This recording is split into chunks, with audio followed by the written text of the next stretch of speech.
Have you ever walked into the wrong place and felt like you were meant to be there all along?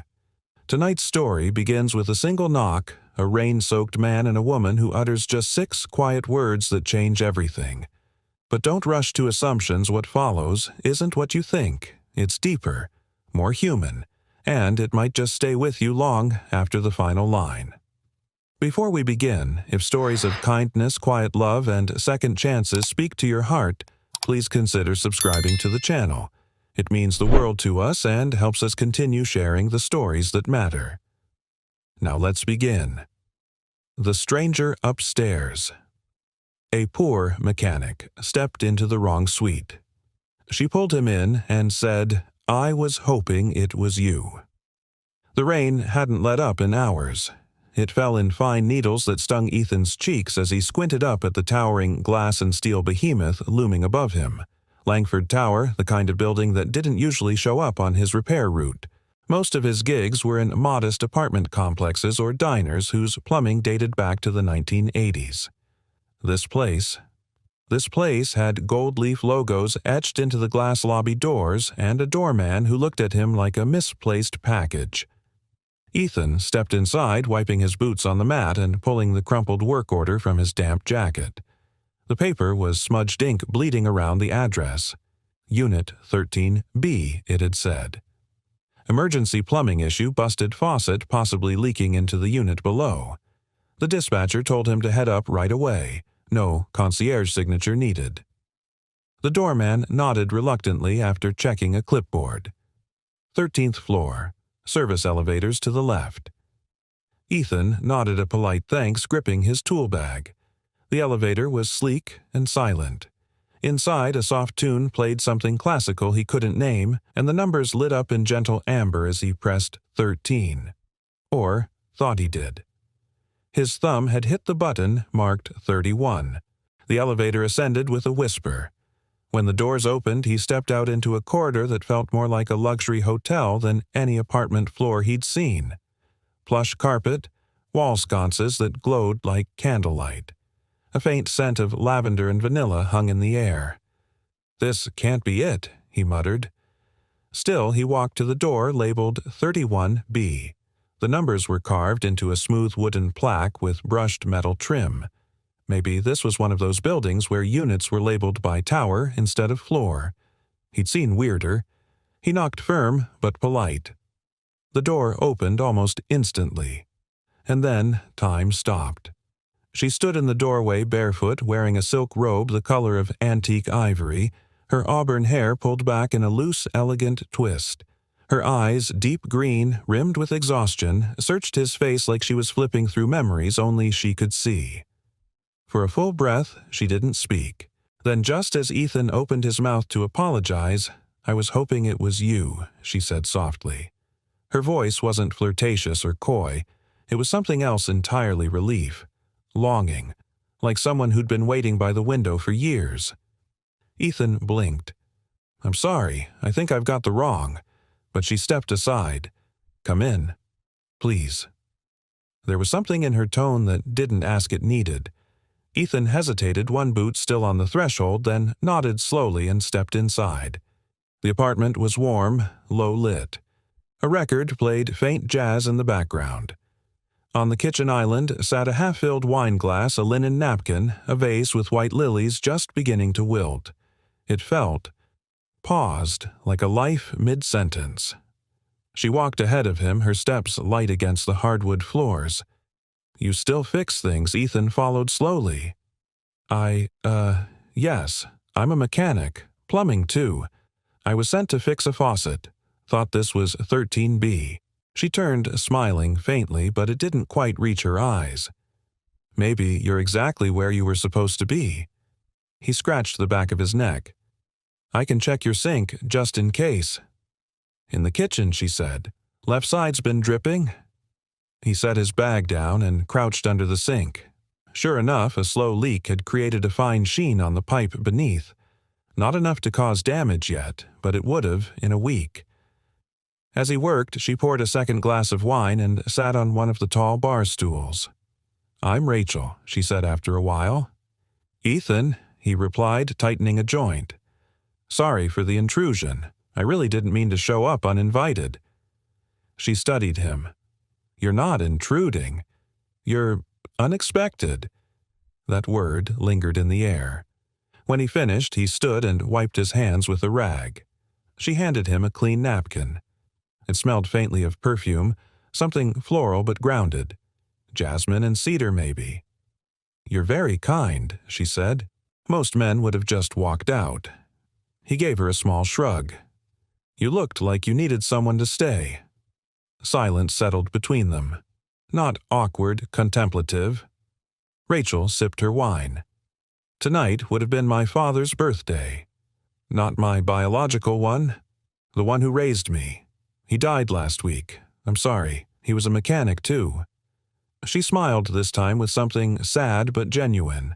"Taught me how to rebuild a carburetor when I was 12.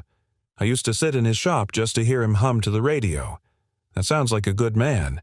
He was, and then he wasn't. And then he tried to be again. I forgave him too late." Ethan didn't know what to say to that. So he didn't. Sometimes silence said more than words. She stood and walked him to the door. "I won't keep you, but thank you for being here tonight." He nodded, not trusting his voice.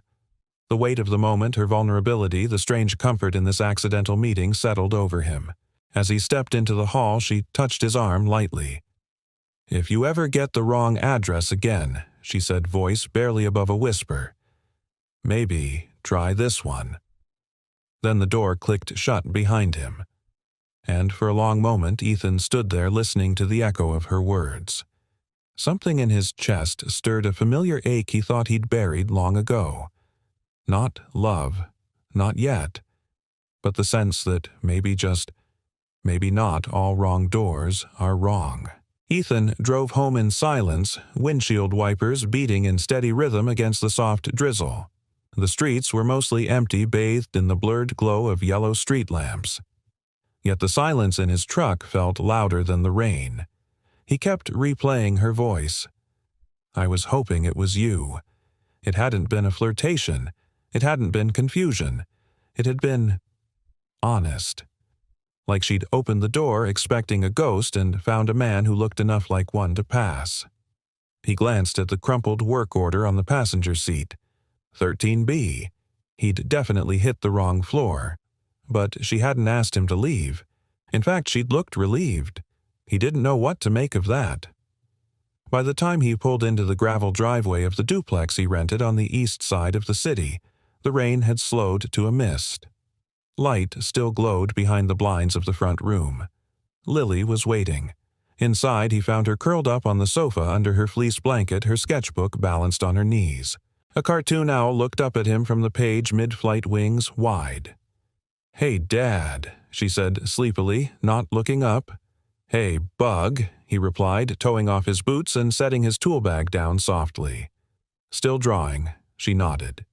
Couldn't sleep. He sat beside her and took a breath, letting the warmth of the room seep into him. "You eat mac and cheese." She held up her thumb like a seal of approval. It was deluxe. Ethan smiled. The boxed kind with the powdered cheese. Obviously. That made him chuckle. She sounded like her mom when she used that tone, mock serious, full of sass and heart. It struck him hard tonight. For a moment, he just looked at her the way she was biting the eraser and squinting at her drawing. She had her mother's eyes. Hazel, with flecks of gold, always a little too curious for her own good. "I missed you," she said suddenly, setting the sketchbook aside. "I was only gone a couple hours," he replied gently. "I know." Her voice was quiet, but when it gets late and I'm the only one awake, I miss Mom. And you. Ethan reached over and wrapped her in his arms, pressing his cheek to the top of her head. The warmth of her anchored him more than anything else ever had. "I miss her too," he said. "All the time." They sat like that for a while until Lily's breathing slowed into the rhythm of sleep. He carried her to bed and pulled the covers up around her chin. On her nightstand, a small plastic bracelet glowed faintly in the dark, something from the hospital where she'd spent too many nights last winter after the seizures started. Back in the kitchen, Ethan poured himself a cup of lukewarm coffee and leaned on the counter. His mind kept drifting back to Rachel. There was something about her that stayed with him, not just her eyes or her apartment or even the way she spoke. It was the stillness around her, the weight of someone who had everything money could buy but nothing that made her feel safe.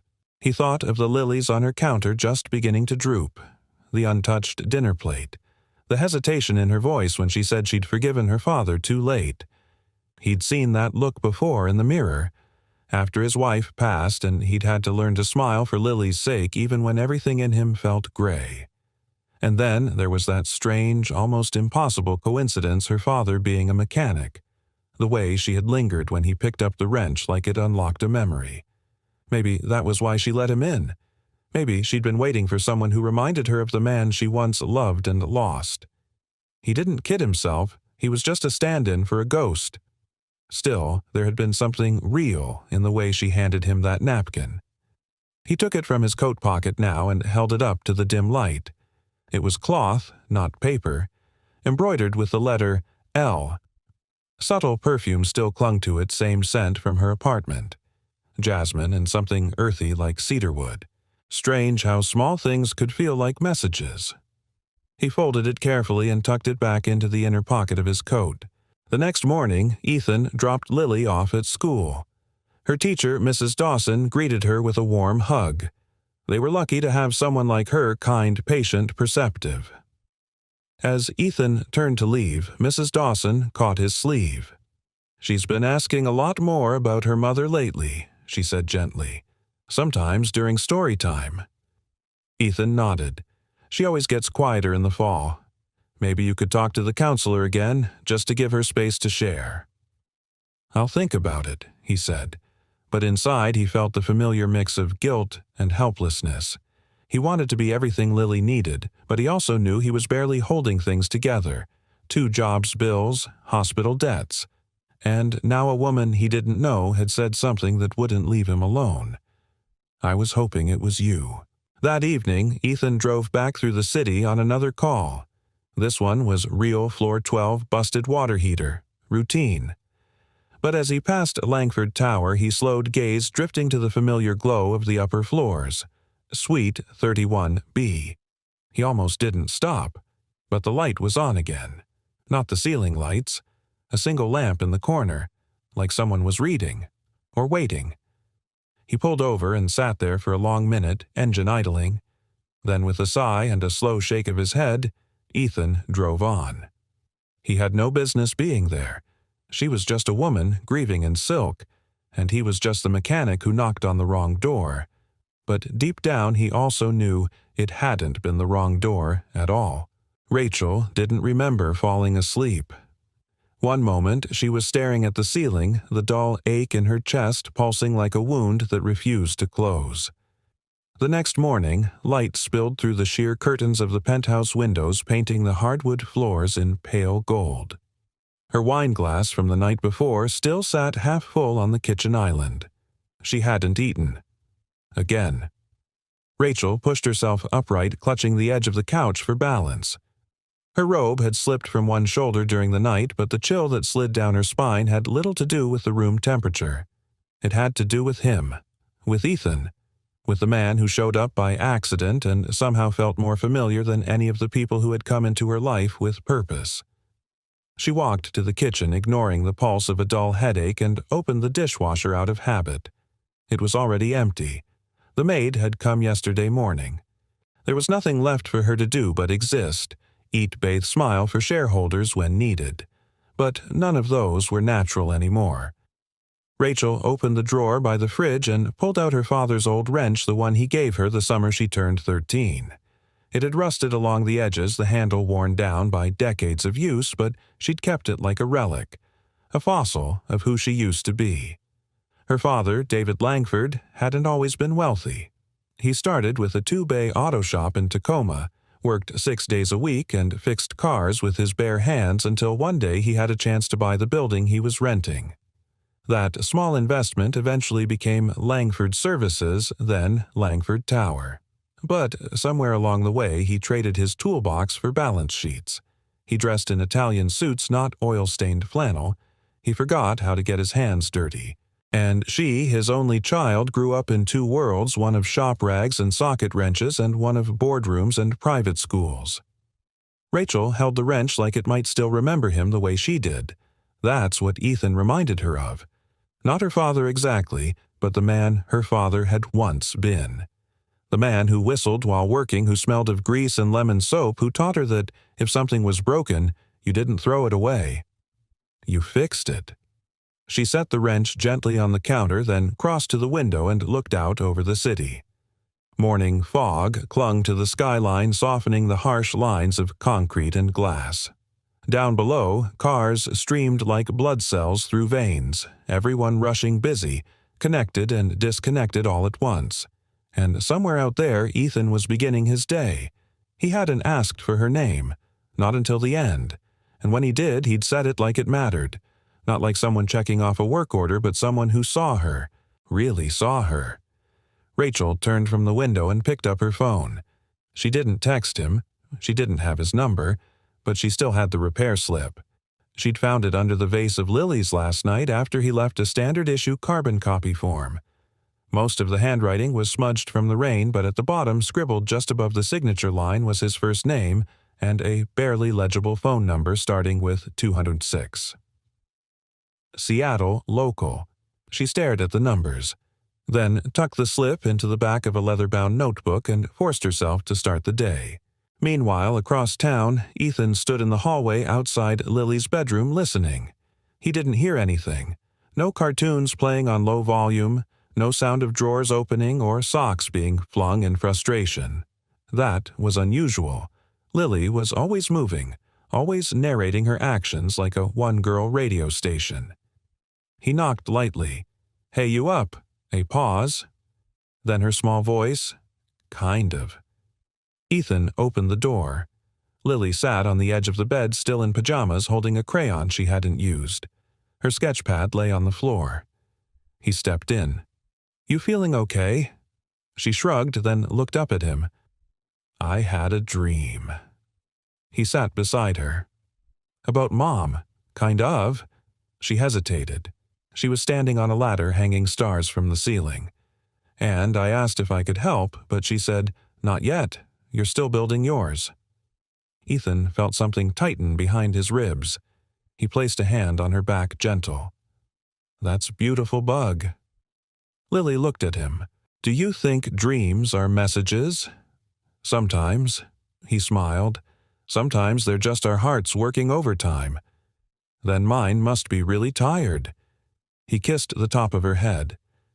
"Let's give it a break then." Waffles. Her eyes lit up slightly. "With peanut butter, you drive a hard bargain." Later that morning, as Ethan flipped pancakes in the small kitchen, he noticed the cloth napkin Rachel had given him. It was still in his coat pocket, folded neatly, the L embroidery just barely visible. He thought about her voice, her grief, the tremble in her smile. He thought about her apartment, silent and spotless, like no one had truly lived in it for months. He had felt out of place at first. But then he realized she had too. Maybe that's why she'd let him in. Not because he was supposed to fix something, but because she needed someone who understood what silence really meant. Rachel sat at her desk that same hour, staring at her laptop. The cursor blinked at the top of a blank email. She wasn't sure what she was trying to write. A thank you. An apology. A question. Do you ever walk into a room and feel like you've been there before, just not as the same person? That was what she should have asked him. Instead, she closed the laptop, stood and walked over to her father's old leather armchair. She hadn't sat in it since the funeral. Lowering herself slowly, she curled her legs up and looked out the window once more.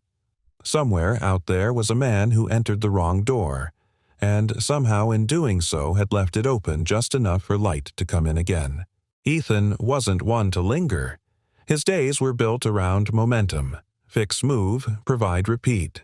But for the past 3 mornings he found himself driving just a little slower past Langford Tower. He told himself it was coincidence, traffic, habit, but he knew better. Something in that apartment had pulled him in deeper than he cared to admit. And it wasn't the leaky faucet. He didn't expect to see her again. In his world, moments like that, odd, tender, and entirely unearned, usually dissolved without explanation. That's how life went for men like him. You were the background, not the story. So when he pulled into the parking lot of Branson's Auto Supply to grab a part for a service call, he didn't expect anything more than a routine morning. He especially didn't expect to see her. She was standing near the entrance, one hand holding a small bag, the other wrapped tightly around her own wrist.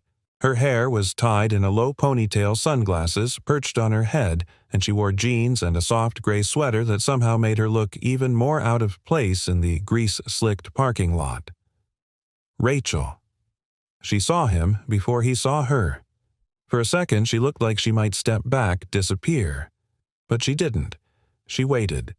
Ethan slowed, pulling into a spot a few feet away, trying not to look like someone caught in a dream. He got out of the truck. "This isn't your kind of place," he said with a crooked smile.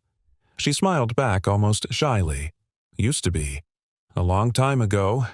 He nodded toward the bag in her hand. "Shopping for memories." "Brake fluid," she said, lifting the bag. "My father's '61 Impala's still in storage. Thought I'd try starting it today. You work on it yourself, I did when I was younger. Haven't touched it in 10 years. But today felt right." Ethan rubbed the back of his neck. "Can't lie, I didn't expect to see you here." "Good," Rachel said, "because I came hoping not to feel like a stranger." That stopped him. A breeze picked up, carrying the faint scent of motor oil and spring dust. Ethan gestured toward the small coffee shop across the street. "You hungry?" Rachel tilted her head. "Coffee counts as food. In my line of work, it's a whole food group." They sat by the window in the cafe, 2 mugs between them. Outside, cars passed in a lazy rhythm. Inside, the low hum of a radio played something bluesy old and aching. Rachel wrapped her hands around her mug. "It's strange, isn't it? How we forget that grief has seasons." Ethan raised an eyebrow. "Seasons?" She nodded. "Everyone talks about the first's first birthday after they're gone first holiday. But no one tells you how it sneaks back the 3rd or 4th year, or how some random Tuesday can hit harder than the funeral ever did." He listened. Really listened. Rachel noticed that. He didn't interrupt. He didn't try to fix the silence. He simply let it be. "I thought I was past it," she said. "But then, the night you showed up, it was like something cracked. Not in a bad way. Just cracked." "I know what you mean," Ethan said. "Some nights Lily says something, or I hear a song at the grocery store, and suddenly I'm back in the hospital hallway holding a paper cup of coffee and pretending I still had time." Rachel's fingers tightened around her mug. "You don't talk about her much, do you?" she asked. Ethan shook his head. "Not because I don't want to. Just, I never know if people want to hear about her." "I do." They sat in silence for a moment. Then he said, "Her name was Marissa. She taught 2nd grade.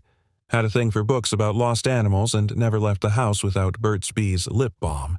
She hated coffee but loved the smell of it, so she'd brew a pot every morning just to fill the apartment with the scent." Rachel smiled softly. "She sounds lovely." She was, and she made me better, still trying to be that version of me.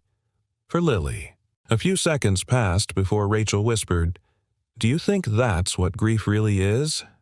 The version of ourselves we keep chasing after they're gone." Ethan considered that. Maybe. Or maybe it's the reminder we were lucky enough to love someone worth missing. That settled between them like a warm blanket. Back outside, Rachel stood beside his truck, reluctant to leave. "I'm sorry for showing up out of nowhere," she said. "I'm not," he replied. They smiled. As she turned to go, she paused. "Would you? If you ever have time, my dad's old car is in a garage in Westlake. I could use someone who knows what they're doing." "You trying to bribe me with carburetors?" he teased. "I'm just saying," she said, eyes glinting. "You already fixed one thing I thought couldn't be repaired." Then she walked away. That night, Ethan sat on the couch watching Lily sketch with her usual intensity. She was working on a drawing of a girl standing on a ladder reaching for stars. "What's this one?" he asked gently. "It's Mom," Lily said. "And that's me. I'm trying to help her, but I can't reach yet." Ethan swallowed the lump in his throat. "You will, Bug. You will." Lily looked at him wide-eyed. "Did something good happen today?" "Yeah," he said. "Something small. But good." She nodded, satisfied. Then she reached into her backpack and pulled out a folded piece of paper. "This came today. From the hospital." Ethan unfolded it. A bill. Another reminder that their good days were borrowed on credit. Still, he looked back at Lily, then at the window where the sky had begun to clear. Maybe not all debt was heavy. Some things some people paid you back in ways you never saw coming. And maybe just maybe a woman in a gray sweater with a broken past had walked back into his life to remind him what hope looked like in daylight. The old garage smelled like time, oil and leather, dust and memory. The kind of scent that lived in the walls and didn't apologize for how long it had lingered. Rachel stood just inside the roll-up door, her arms crossed as if to protect herself from something colder than the air. In front of her, shrouded in a gray tarp, rested the '61 Impala her father once called his second heartbeat. She hadn't touched the car since the night he collapsed. Ethan stepped in beside her, wiping his hands on a rag. "You sure you're ready for this?" Rachel hesitated. "No, but I think I'm ready for what it brings back." They pulled the tarp off together, each corner revealing more of the past. The car was in surprisingly good shape, just dusty, a little weary, like it had waited for this reunion. Its once polished black coat was now dulled to charcoal, but the chrome still caught light like it remembered how. "Looks solid," Ethan said, crouching by the front fender. "Tires are flat. Battery's dead. But she wants to live. I can feel it." Rachel smiled faintly. "He used to say that. About everything he fixed. He sounds like someone who believed in second chances." She didn't answer right away. Instead, she opened the driver's door. It creaked, but didn't fight. The scent hit her like a wave tobacco from the glove compartment, vanilla from the air freshener that still dangled as a faded ghost from the rearview mirror. She ran her fingers along the cracked leather of the steering wheel. "I used to sit in that seat after school," she said, "pretending I was driving away from everything. Back when things were hard at home." Ethan's voice softened. "Was your mom around?" "She left when I was 7. My dad was all I had. And even then, he was gone more than he should have been." She looked at him, eyes damp. "He only became the man I needed when I stopped needing him." Ethan said nothing. He knew that silence, the one filled with all the things you never got to say, the words that arrived too late, if at all. Rachel cleared her throat, pulling herself together. "You think it'll start?" "Not today," Ethan said, "but it'll run, if you let it." Rachel looked at him. "You mean the car or me?" He chuckled, but his gaze was steady. "Both. They worked in tandem for a while. Ethan brought tools from his truck. Rachel handed him wrenches like she never forgot how. Slowly, the garage filled with the kind of quiet that only comes when two people trust each other without saying so. At one point, as Ethan reached across the engine bay, his forearm brushed hers. She didn't move away. Later, they sat on a worn bench against the wall, sipping lukewarm coffee from a thermos Ethan always kept in the cab of his truck. Rachel leaned back, her shoulders relaxed for the first time in days. "You know what I miss most about him?" "What?" "The way he whistled while he worked. Off-key, all the time. It used to drive me crazy, but now the silence feels louder than the sound ever did." Ethan took a long sip before replying. "After my wife passed, I started leaving the TV on in the kitchen. Couldn't stand the stillness." She turned toward him. "Did it help? No. But it kept me company until Lily's laughter was loud enough to fill the house again." Rachel smiled. "She's special. She's tougher than she knows," Ethan said. "She's the only reason I still get up on the bad days." Rachel looked down at her cup. What about the good days Ethan met her eyes? Those are starting to come back. A moment passed, full of everything and nothing. Then Rachel stood and walked to the car again. She opened the passenger door and sat down, folding her hands in her lap. "You know," she said, not looking at him, "he never apologized. Not for the lost years. Not even when he was dying." Ethan leaned on the frame of the car. "Did you need him to?" Rachel considered that. "At first, yes, but now I think I just needed him to see me, the real me, not the version he imagined." "And did he?" She turned her gaze soft. "The night before the funeral, I found a photo in his desk drawer. It was me, covered in grease, 12 years old, holding a wrench like it was a sword. He'd written on the back, 'My fiercest girl.'" Ethan didn't speak. He didn't have to. As the sun dipped low behind the trees outside the garage, Ethan began packing up. Rachel stood nearby, arms wrapped around herself. "You're not just fixing the car, you know," she said. He looked at her puzzled. "You're fixing something in me I didn't even know was broken." Ethan set down his tool bag and walked toward her slowly. He didn't say a word, just reached out and gently brushed her cheek with the back of his hand. "You were never broken," he murmured. "Just tired from carrying too much alone." Rachel closed her eyes. For the first time in a long time, she let someone's kindness sink all the way in. Not because she was ready, but because she no longer wanted to keep it out. That night back home, Lily curled up on the couch beside Ethan, her head resting on his arm. "Did you see the car?" she asked sleepily. He blinked. "What car? In your eyes?" she mumbled. "You looked like you'd been working on something important." He smiled. "I think I was." She yawned. "Was it big? Not really," he whispered. "But it might go further than we think." Outside, the wind carried the scent of spring. New things. Old echoes. And somewhere in a quiet garage, a black Impala waited for its second chance, just like the hearts that once beat behind its wheel. The sky was still streaked with orange when Ethan walked into the kitchen the next morning, rubbing sleep from his eyes and trying not to step on the wooden toy animals Lily had left scattered across the floor. The silence of early morning before coffee, before cartoons, before the world pressed in was one of his favorite parts of the day. But this morning, that silence carried something new. He felt lighter, not like life had become easier. Overnight, there were still bills stacked on the counter and a voicemail from the hospital billing office waiting to be played, but something had shifted. It wasn't about less weight. It was about someone else helping carry it. He put the kettle on and opened the blinds. Outside, a soft rain tapped against the windows. Seattle never stayed dry for long. Lily shuffled into the kitchen blanket, trailing behind her like a cape. "Dad." "Yeah, bug."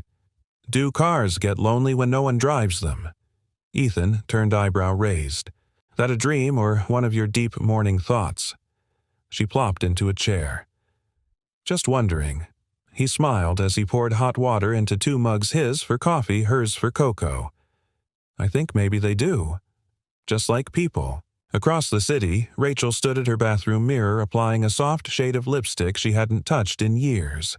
She used to wear it to meetings, to events, to places where she had to smile like she believed in herself more than anyone else in the room. Today, she wasn't wearing it for anyone's approval, just because. She pulled on a navy blue raincoat and stepped into her flats. As she glanced down at her phone, her thumb hovered over a message she'd been drafting since midnight. "Thank you for yesterday. I haven't laughed like that in a long time." She deleted it, typed again. "When you're free, I'd like to finish fixing the car." Deleted again. Instead, she grabbed her keys, slung her bag over her shoulder, and walked out the door. Some things didn't need to be typed. Some things needed to be shown. Ethan had just finished tightening a loose bolt under an office building's maintenance sink when his phone buzzed. A message from a number he hadn't saved but already knew by heart. "Hey, I'm at the garage. Thought the Impala might need a friend today. Coffee's on the bench. You're kind, black, no lies. R." He stared at it for a full 10 seconds before responding. "Be there in 20. When he arrived, Rachel was seated on the old bench again, sipping her coffee and thumbing through a weathered service manual. She looked up as he entered, her expression unreadable. "I figured I'd either see you again or you'd file a restraining order." Ethan grinned, pulling off his jacket. "I'm not really a paperwork guy." She chuckled, then tapped the hood of the car. "It still won't start." "Patience," he said, flipping open his toolbox. "She's like most of us. Stubborn at first, but soft if you give her time." They worked in silence for a while, falling into the rhythm of shared purpose. Rachel held a flashlight steady as Ethan replaced a corroded cable. He adjusted the distributor cap, tapped the side of the alternator, and slid back out from under the hood. "Okay," he said. "Moment of truth." Rachel moved to the driver's seat, hesitated, then turned the key. The engine coughed, sputtered, then roared to life, rough but alive. She stared straight ahead, hands gripping the wheel. Her lips parted, but she didn't speak. Ethan leaned against the door. "You okay?" She nodded, slowly. "I didn't think I'd ever hear that sound again." "Feels like waking up, doesn't it?" Rachel turned off the ignition, then leaned back in the seat, eyes closed. "He used to tell me that everything worth keeping makes noise. Good shoes, old engines, people in love." Ethan looked down, hands in his pockets. "You miss him?" "I do, but I don't miss who we were at the end. I miss who we used to be." A pause. Then she opened her eyes. "He left me something. After he passed. A fund, actually. For restoration work. I'm supposed to use it to bring things back to life. I've been sitting on it for 6 months. I didn't know where to start." "You just did," Ethan said quietly. That night, Ethan found an envelope tucked into his mailbox. No return address. Inside was a note written in tidy cursive for Lily's dreams. "Because someone once fixed mine." Beneath it was a printout of a paid invoice one of the hospitals. A full month's worth marked "paid in full." Ethan sat on the front steps, the paper trembling slightly in his hands. He stared out at the rain-slick street, heart heavy in the best kind of way. He thought of all the things men were taught not to say. "I need help. I'm scared. Thank you for seeing me." He whispered them into the night, not for anyone to hear, but for himself. Then he stood, walked inside, and knelt by Lily's bed. She was fast asleep, breathing softly, her sketchbook clutched to her chest. Ethan kissed her forehead and whispered, "You've got more people in your corner than you know, Bug." And somewhere across town, a woman in a raincoat stood in the window of a quiet penthouse holding a mug of cooling tea, watching the city lights shimmer through the drizzle, feeling for the first time in a long time like the quiet might finally be keeping her company instead of consuming her. Rachel sat in the green room of the local TV studio, fingers curled around a lukewarm glass of water. The place smelled like hairspray and nerves. A production assistant offered her a fresh coat of powder for the 3rd time, but she declined. Her heart was already pounding. No amount of makeup would mask that. She'd been invited for a segment titled "Women Who Lead Local CEOs, Changing the Face of Business." It wasn't her first appearance. These days, she knew how to shape her story into something polished, a woman who rose through the ranks, turned a failing health brand into a national success, and stood at the helm of Langford Nutrition with poise and grace. But this time, the story felt thinner, because part of her no longer wanted to be the woman who had it all together. A stagehand signaled, 5 minutes. Rachel looked at her reflection in the dressing room mirror, and just for a second she didn't recognize herself. The expensive blazer, the poised expression. It felt like armor, and she suddenly hated it. Across town, Ethan stood beneath the hood of a dented Toyota in a community garage where he picked up weekend jobs for extra cash. Sweat gathered at his temples despite the early spring chill. His phone buzzed in his pocket. A notification, "Live Now, Como for News. Women Who Lead, CEO Rachel Langford." His fingers hovered over the screen. He hadn't known she was appearing. She hadn't mentioned it the last time they saw each other. He clicked the link. There she was, composed, elegant. The same woman who had stood barefoot in a silk robe and whispered, "I was hoping it was you." But this version of Rachel was different. This version smiled politely at questions about leadership, laughed on cue, and spoke eloquently about market strategy and quarterly vision. Not once did she mention the garage, or the man who'd helped start her father's car, or Lily, or anything real. Ethan turned off the live stream halfway through. It wasn't bitterness, it was something quieter, something that had no name but settled into his chest like dust. After the segment, Rachel returned to her penthouse and kicked off her heels like they offended her. She sat in the dark for a long while, staring at the skyline. Her phone vibrated texts from board members congratulating her. Her PR agent said it was a perfect blend of strength and relatability, but none of it felt true. There was one message she wanted, one from Ethan. It never came.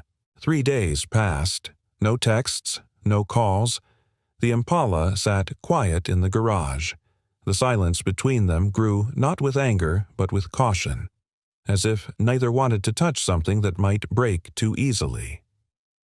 Then, on a gray Saturday morning, Rachel walked into Langford Tower for a routine logistics meeting. Her assistant, Camille Sharp, warm in her 50s with a heart like steel-wrapped velvet, followed her into the elevator. "You've been quieter than usual," Camille said, watching Rachel's reflection in the mirrored wall. "I've had a lot on my mind." Camille gave a knowing hum. "Is it about the man from the garage?" Rachel turned. "How do you—" "You smile different now," Camille said simply. "But today, your smile's gone back to the old one, the kind you wear for shareholders." Rachel said nothing. They reached the 28th floor. As the doors opened, Camille placed a hand on Rachel's arm. "Let me say something I should have said a long time ago. When you find someone who sees the unpolished parts of you and doesn't flinch, you don't keep them in the wings." Rachel's breath caught. "You bring them center stage," Camille finished, "or you risk losing them to someone who will." That evening, Ethan stood under the flickering garage light cleaning out his toolbox. The day had been long, 2 call-outs, 1 flat tire, and a surprise invoice from the pharmacy. But none of that was what really had him exhausted. He didn't want to admit how much he'd hoped she'd reach out. Then headlights swept across the driveway. A sleek sedan pulled up.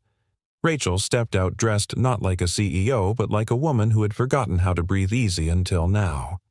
Ethan didn't move. She approached slowly, her eyes searching his. "I saw you watching the interview," she said quietly. He nodded once. "I wasn't hiding you," she added. "I just didn't know where to put something real in a world built on performance." That's not what hurt, Ethan said. What hurt was knowing you had a chance to speak your truth and chose the version of yourself that doesn't bleed. Rachel looked down, biting her lip. "I've spent so many years being what people expected. I forgot what it meant to be known." "You let me see you," Ethan said, "and then you tucked that part of you away." She stepped closer, voice trembling. "Because I liked it too much. Because it scared me. You scared me. I'm just a man with a wrench and a daughter who thinks I hung the moon." "And that's exactly why you scare me," she whispered, "because you're not temporary. And I don't know how to do permanent without breaking it." Ethan's eyes softened. "You don't have to do it perfectly, just honestly." Rachel blinked, fighting tears. "Can I still come back from this?" "You're already here." He opened his arms. She stepped into them. And for the first time there was no distance between the woman she showed the world and the one he already loved. That night, Lily drew a picture of 3 people sitting on the hood of a car under a night sky full of stars. She handed it to Ethan without a word. He studied it, heart full. "Is that Rachel?" he asked. Lily nodded. "She's the one in the middle, holding both our hands." And somewhere in the city, in a tower that no longer felt so high, a woman placed a framed drawing on her desk. A girl, a man, and her. Underneath, in careful handwriting, "Some things aren't meant to be hidden." The knock came just after 9. Ethan had barely put Lily to bed, barely turned off the porch light when the soft thud echoed through their small home. He paused in the kitchen towel still in hand dish half-dried. Something about the sound didn't feel ordinary. He opened the door. Rachel stood there drenched. Her hair clung to her face in dark ribbons. Her coat was soaked through her hands, trembling despite being shoved deep in her pockets. But it wasn't the rain that made her look like that. It was something deeper, something raw. Ethan stepped back instinctively, silently inviting her in. She didn't speak until the door closed behind her. "I didn't know where else to go," she whispered. He looked at her closely. Not as the composed woman he'd come to admire, not as the confident CEO, but as someone who looked like she'd been holding her breath for too long. "I'm glad you came," he said. She dropped her purse by the door and leaned against the wall like her legs might give out. "They sent me flowers today. My board congratulated me on the brand recovery segment." Ethan waited. "But that's not why I'm here." Her voice cracked. "I'm here because I made a mess." He frowned. "What happened?" Rachel's eyes met his stormy and wet. "I tried to help, quietly, anonymously. I thought it would take pressure off you, not break something." It hit him then. The hospital invoice, paid in full. He'd known. Deep down, he'd known it was her. But now, hearing it confirmed, it didn't bring gratitude. It brought a weight he hadn't expected. "I wasn't trying to insult you," she said quickly. "I just wanted to give Lily something she deserved, something I could give, without asking for anything back." Ethan looked away, jaw tight. I thought maybe that was kindness." "It was," he said finally. "It is. But Rachel, I've spent the last few years fighting to prove I could stand on my own 2 feet, that I could be the father Lily needs, that I could survive losing Marissa and still build something good from what was left." Rachel nodded slowly. "And now it feels like someone just handed you charity." He didn't answer. He didn't have to. She stepped forward. "That wasn't my intention. I wasn't trying to fix you. I just—" Her voice cracked again. "I just couldn't stand watching someone I care about break quietly while everyone else looked away." Ethan exhaled long and low. "You're not wrong for caring. But kindness isn't always clean, Rachel. Sometimes it bumps into pride, and people bleed before they say thank you." She dropped her gaze. "So, what now?" He walked to the kitchen, poured her a cup of tea, and placed it gently in her hands. "Now, we sit," he said, voice warm but firm. "We sit and we talk, like grown-ups who've both lost too much to lose each other over misunderstanding." They sat at the small table, the silence thick but not suffocating. "I grew up in a world," Rachel began, "where helping meant control. My father, before he changed, he used money like a weapon, guilt disguised as generosity. So I learned to associate help with ownership.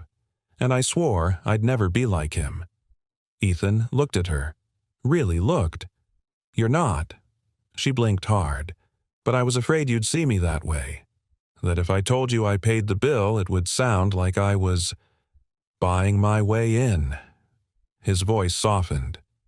"It would have hurt. But not because of who you are, because of what I'm still unlearning about myself." Rachel's shoulders slumped. "Then maybe we're both just trying to get better at being seen." He gave a half smile.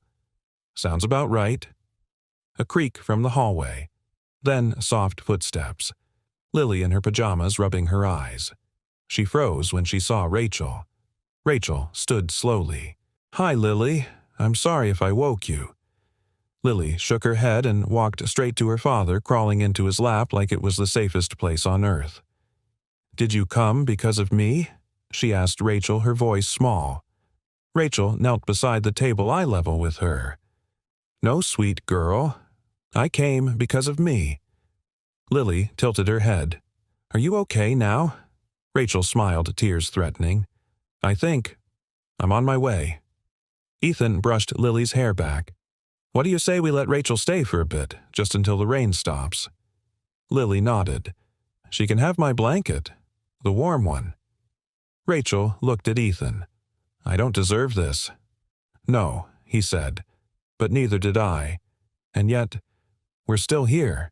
Later, after Lily fell back asleep, Rachel stood by the window sipping tea, wrapped in a blanket that smelled faintly of strawberries and childhood. Ethan joined her, his shoulder brushing hers. You could have told me, he said softly. I was afraid it would change something. It did, he replied, but maybe not in the way you think. She turned to him. How then? He met her eyes. It reminded me that love doesn't always show up the way we expect. Sometimes it looks like a paid invoice and a woman at your door in the rain, terrified she ruined everything. Rachel's voice was barely a whisper. And sometimes it looks like a man who forgives you before you even ask. Ethan leaned in, forehead touching hers. And sometimes it looks like this. No kiss. Just quiet. Just two people standing still together. As the rain softened, the world outside disappeared behind fogged glass. But inside, something new had taken root. Not perfection, not certainty, just two souls learning how to stay. The hospital room smelled faintly of antiseptic and lemon-scented cleaner. Ethan sat at Lily's bedside, his hand wrapped around hers as monitors beeped in their steady, indifferent rhythm. The worst had passed. Doctors had said the seizure was brief or vital stable, but it had been enough to shake him to his core. She looked so small in the hospital bed cheeks, pale, tangled curls matted to her forehead. Her stuffed raccoon, the one Marissa had sewn together the night before her first kindergarten day, lay tucked beneath her arm. Ethan hadn't moved from that chair in hours. He hadn't even noticed the door open. Rachel stood silently for a moment before stepping in.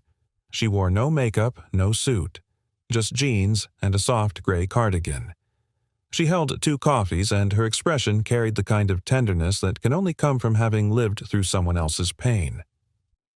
I came as soon as I got your message, she said softly. Ethan turned the lines on his face deeper than usual. She collapsed. One moment she was drawing on the porch, and the next, his voice trailed off. He swallowed hard. They say it might have been triggered by fever. She's had mild ones before, but never like this. Rachel set the coffees on the side table and gently knelt beside him. How long have you been here? Since noon yesterday. Have you eaten? He didn't answer. Just looked down at Lily and brushed her hair from her eyes again, as if afraid she'd slip away if he stopped. Rachel placed a hand over his. You're not alone, Ethan. His hand tensed beneath hers. I know that's hard to believe, she added. You've carried so much. Too much. But you don't have to anymore. Not like this. He didn't speak for a long time. The only sound was Lily's breathing and the hushed murmur of nurses outside the door. Then, finally, I never expected to get help that didn't cost me something. Rachel's voice cracked. It doesn't. Not from me. Ethan leaned back, rubbing his eyes. She asked me once, Dad, are you happy? And I said, of course, but I wasn't. Not really. I was surviving. I thought that was enough.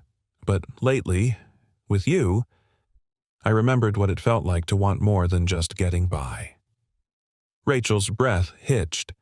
Then maybe this is the moment we stop surviving. He looked at her and for the first time in years allowed himself to believe that maybe, just maybe, he didn't have to carry it all alone. Hours passed. Lily stirred. Rachel was the first to notice. She leaned in gently. Hey there, Starshine. Ethan jolted awake, reaching for her hand. Lily blinked slowly. Dad. I'm here, he said, voice thick. Her eyes fluttered toward Rachel. You came. I wouldn't be anywhere else, Rachel whispered. Lily gave a sleepy smile. I dreamed I was flying. Ethan chuckled through his tears. That's because you're stronger than gravity. Later that evening, as the nurses checked Lily's vitals, Ethan and Rachel sat just outside her room. A vending machine hummed nearby. Neither of them touched the paper cups of water they held. Rachel broke the silence. I never told you what happened the day my dad died. Ethan turned to her, gentle but silent. He'd been sick a while, but the last few days he got better. We laughed. We talked about rebuilding the Impala. I thought maybe we had more time. She looked down, eyes brimming. The morning he passed, I was supposed to bring him coffee. It was this silly thing we'd both drink it black, no sugar, no cream, just strong and bitter. He said that's how we'd know we were Langfords. She paused. I stopped for a phone call. A meeting I shouldn't have taken. I was 10 minutes late. When I got there, he was gone. Ethan reached over and took her hand. I've carried that moment with me, Rachel continued, convinced myself that my love wasn't loud enough, that if I'd just hurried. You loved him, Ethan said, interrupting gently. You were there. The time, the coffee, none of that changes what he knew. Rachel's voice dropped. And what do you know about that kind of guilt? He met her eyes. I know that I still hear Marissa's voice when I wake up sometimes, that I spend too much time wondering if I could have done something more, been faster, smarter, better. But guilt isn't love, Rachel. Guilt is fear with a costume. She stared at him, the edges of her pain softening. And love. Love is what shows up at the hospital, what sits quietly in a chair all night, what remembers the names of stuffed animals and packs spare socks, what forgives you even when you forget to forgive yourself. Tears slipped down her cheeks. I'm so tired of pretending, she whispered. Ethan pulled her close. Then don't, he said. Not with me. Later, as they stood in the hallway watching Lily sleep, a nurse approached with a clipboard. You're listed as the emergency contact, she said to Ethan, but there's also a secondary name added recently. Rachel Langford. Ethan turned, stunned. I didn't. Rachel smiled just slightly. I did. You put yourself on the list I didn't want to assume, but I also didn't want to disappear when it mattered most. Ethan swallowed hard. Is that okay? She asked, tentative now. He took her hand. More than okay. In that quiet hallway beneath the fluorescent lights and the smell of too much sanitizer, a truth settled between them. They had become each other's people. No contract, no conditions. Just the steady, stubborn, healing kind of love that stays even in hospital rooms, even in grief, even when neither knew exactly how to begin again. Sunlight poured through the tall garage windows like warm honey.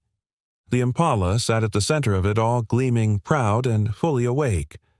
Weeks of work had led to this, every bolt tightened, every wire replaced, every part polished by hands that knew what it meant to rebuild more than just machinery. Rachel stood beside the open driver's side door, fingers trailing across the leather-wrapped wheel. She wore no gloves today, no blazer. Just a faded flannel shirt that had belonged to her father, still smelling faintly of cedar and motor oil. Ethan stood a few feet away, watching her with quiet admiration.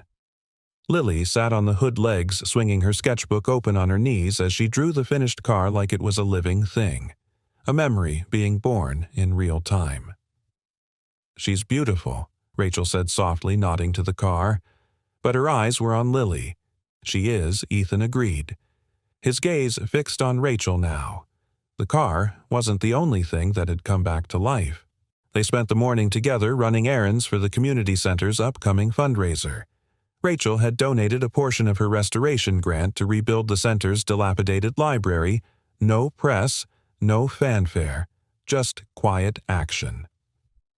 I thought you only restored engines, Ethan teased, loading a box of donated books into the back of his truck. Rachel grinned, brushing a strand of hair behind her ear. Turns out I also restore roofs, carpets, and hope. You're dangerous. She shrugged playfully. You brought this out of me. He didn't argue, because it was true. There was a rhythm between them now. Something unspoken but steady. Like a song only they could hear. That afternoon, Rachel hosted a private dedication ceremony at the community library. A small crowd gathered children, parents, a few volunteers. Camille was there too, dabbing her eyes behind dark sunglasses and pretending it was allergies. Ethan stood near the back arms, folded Lily leaning against his side. Rachel took the small podium, her voice clear but warm. When I was a child, I used to read stories about people who found things hidden rooms, lost cities, letters left in dusty attics. I always wondered what it would feel like to find something that changed everything. She paused. And now I know. Because sometimes what you find isn't buried treasure, it's a second chance. And sometimes it looks like an old car, or a little girl who loves to draw, or a man who shows up without asking for anything but gives you more than you knew you needed. Her voice trembled. She found Ethan's eyes in the crowd. Today, we dedicate this space to second chances, and to the people brave enough to offer them. Applause followed, warm and sincere. But Ethan didn't clap. He just looked at her like he'd never forget what she said, because it wasn't just for the crowd. It was for him. Later that evening, Rachel found herself on Ethan's front porch holding a casserole dish and 2 bottles of root beer. "I hope your standards for dinner are as low as mine," she said, stepping inside. "Lower," he teased. "As long as nothing's expired, we're celebrating."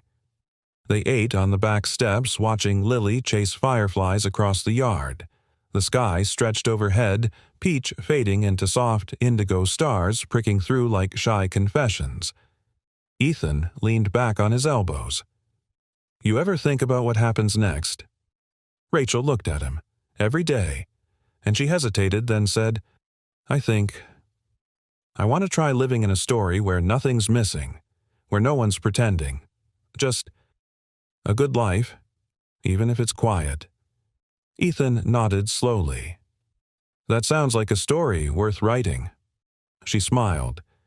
"Would you want to write it with me?" He turned to her fully, then one hand reaching to brush her cheek. "I already am." Their lips met, not in urgency, but in deep, quiet recognition.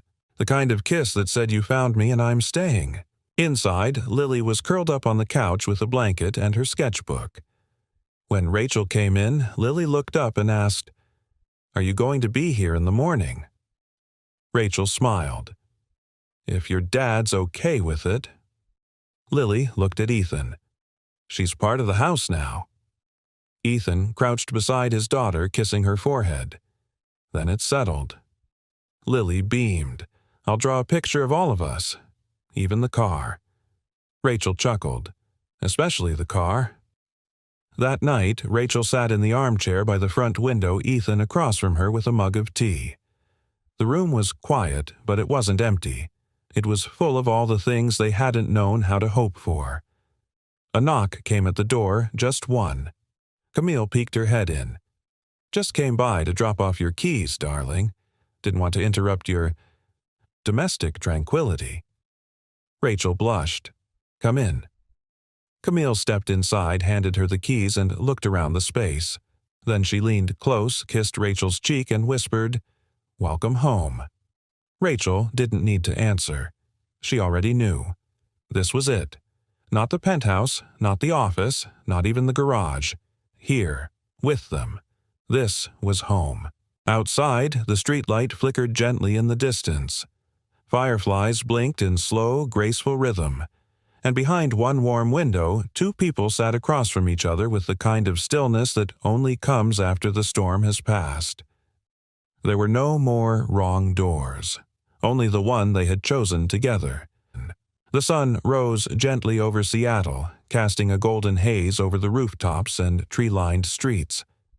In the early quiet, before traffic began to hum and city life stirred, Ethan stood by the front porch with a cup of coffee in hand, watching the light spill across the yard like a slow exhale. Inside, Rachel stirred eggs in a pan barefoot and humming something soft, an old tune her father used to whistle, though she only remembered fragments. Lily sat at the table, feet swinging sketchbook already open. Her latest drawing featured the Impala parked beside a little house with warm windows and 3 stick figures inside. One held a wrench. One had a braid. The smallest held a stuffed raccoon, high like a victory flag. The caption at the top of the page, scribbled in colored pencil, read, "We fixed everything." Rachel caught a glimpse of it as she plated breakfast. Her throat tightened, but not with sadness. With gratitude. Later that morning, Ethan pulled a worn cardboard box from the hallway closet. Dust motes danced in the air as he set it down on the living room rug. Rachel raised an eyebrow. "What's this?"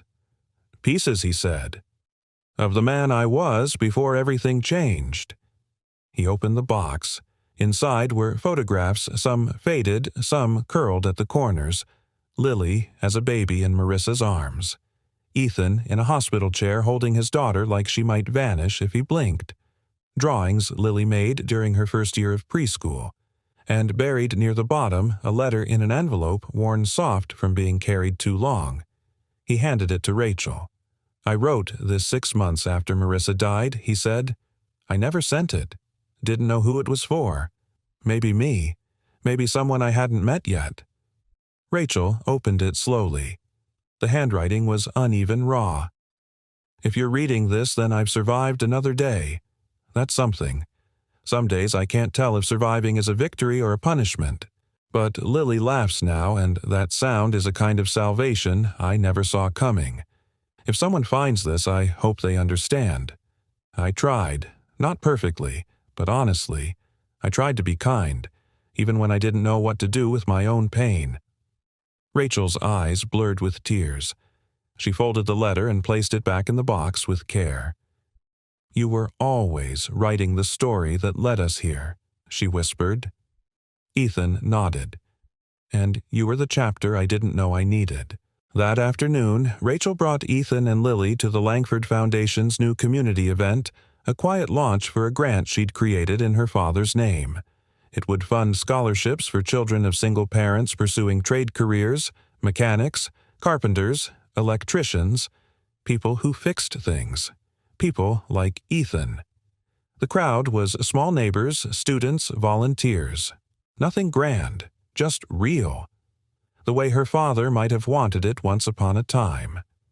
Rachel stood beside the plaque as it was unveiled. Beneath her father's name was a single engraved line. "Sometimes the person who fixes things deserves to be fixed too." Ethan didn't speak. He didn't have to. His hand in hers said everything. That night after dinner they gathered on the couch as rain pattered gently against the windows. Lily curled between them half asleep, the television humming something soft and slow. Rachel turned to Ethan. "You know what I keep thinking about?" He looked at her eyes, gentle. "What?" "The first night we met. That moment when I opened the door and said, 'I was hoping it was you.'" He chuckled. "I thought you had me confused with someone else. I did, or maybe I didn't. Maybe some part of me was always hoping you'd find your way there." He pulled her closer voice warm against her hair. "And maybe I was always meant to walk through the wrong door." They fell quiet, then watching Lily drift off to sleep with her arms around her sketchbook as if guarding her own little universe. The next morning, Rachel woke early. She stood at the window watching the city stretch and breathe. Ethan stirred behind her, then rose and wrapped his arms around her waist, chin resting on her shoulder. "You okay?" he murmured. She nodded. "I'm not afraid of quiet anymore." He pressed a kiss to her temple. "That's because this quiet is full." She turned to face him, fingers laced behind his neck.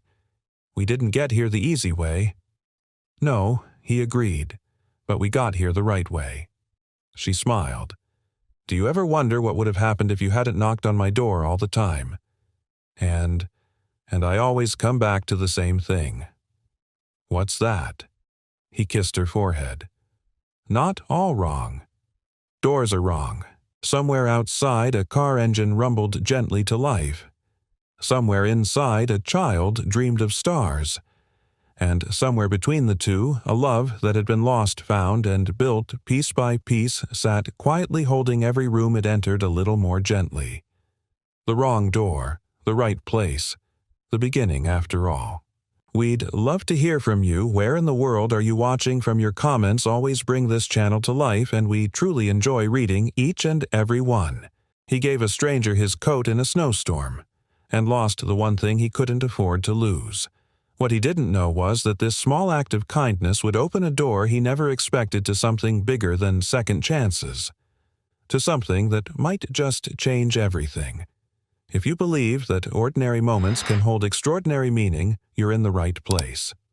Subscribe to our channel for more stories that warm your heart, restore your hope, and remind us all why kindness still matters.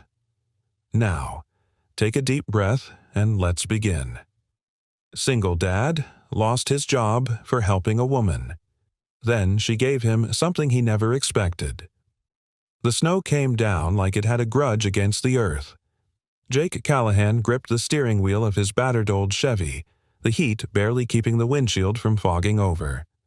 It was past midnight in Marlow, a town too small to matter and too cold to forgive.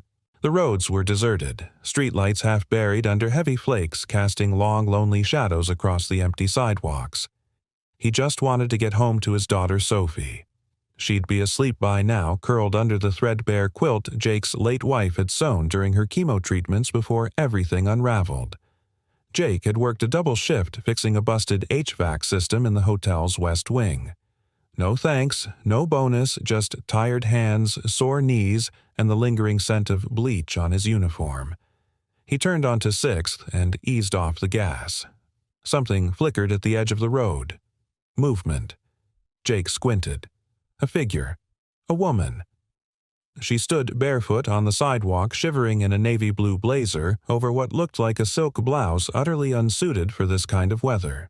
Her hair was soaked, clinging to her face, and her arms were wrapped tightly around herself like she was holding something in. Jake slowed to a stop and rolled the window down, the wind slapping him in the face. "Ma'am, you okay?" She didn't answer, just looked at him with wide, frightened eyes like a deer caught in a beam of light. For a moment she seemed like she might run. Then her lips parted and her voice came out barely above a whisper. "Please, don't call anyone.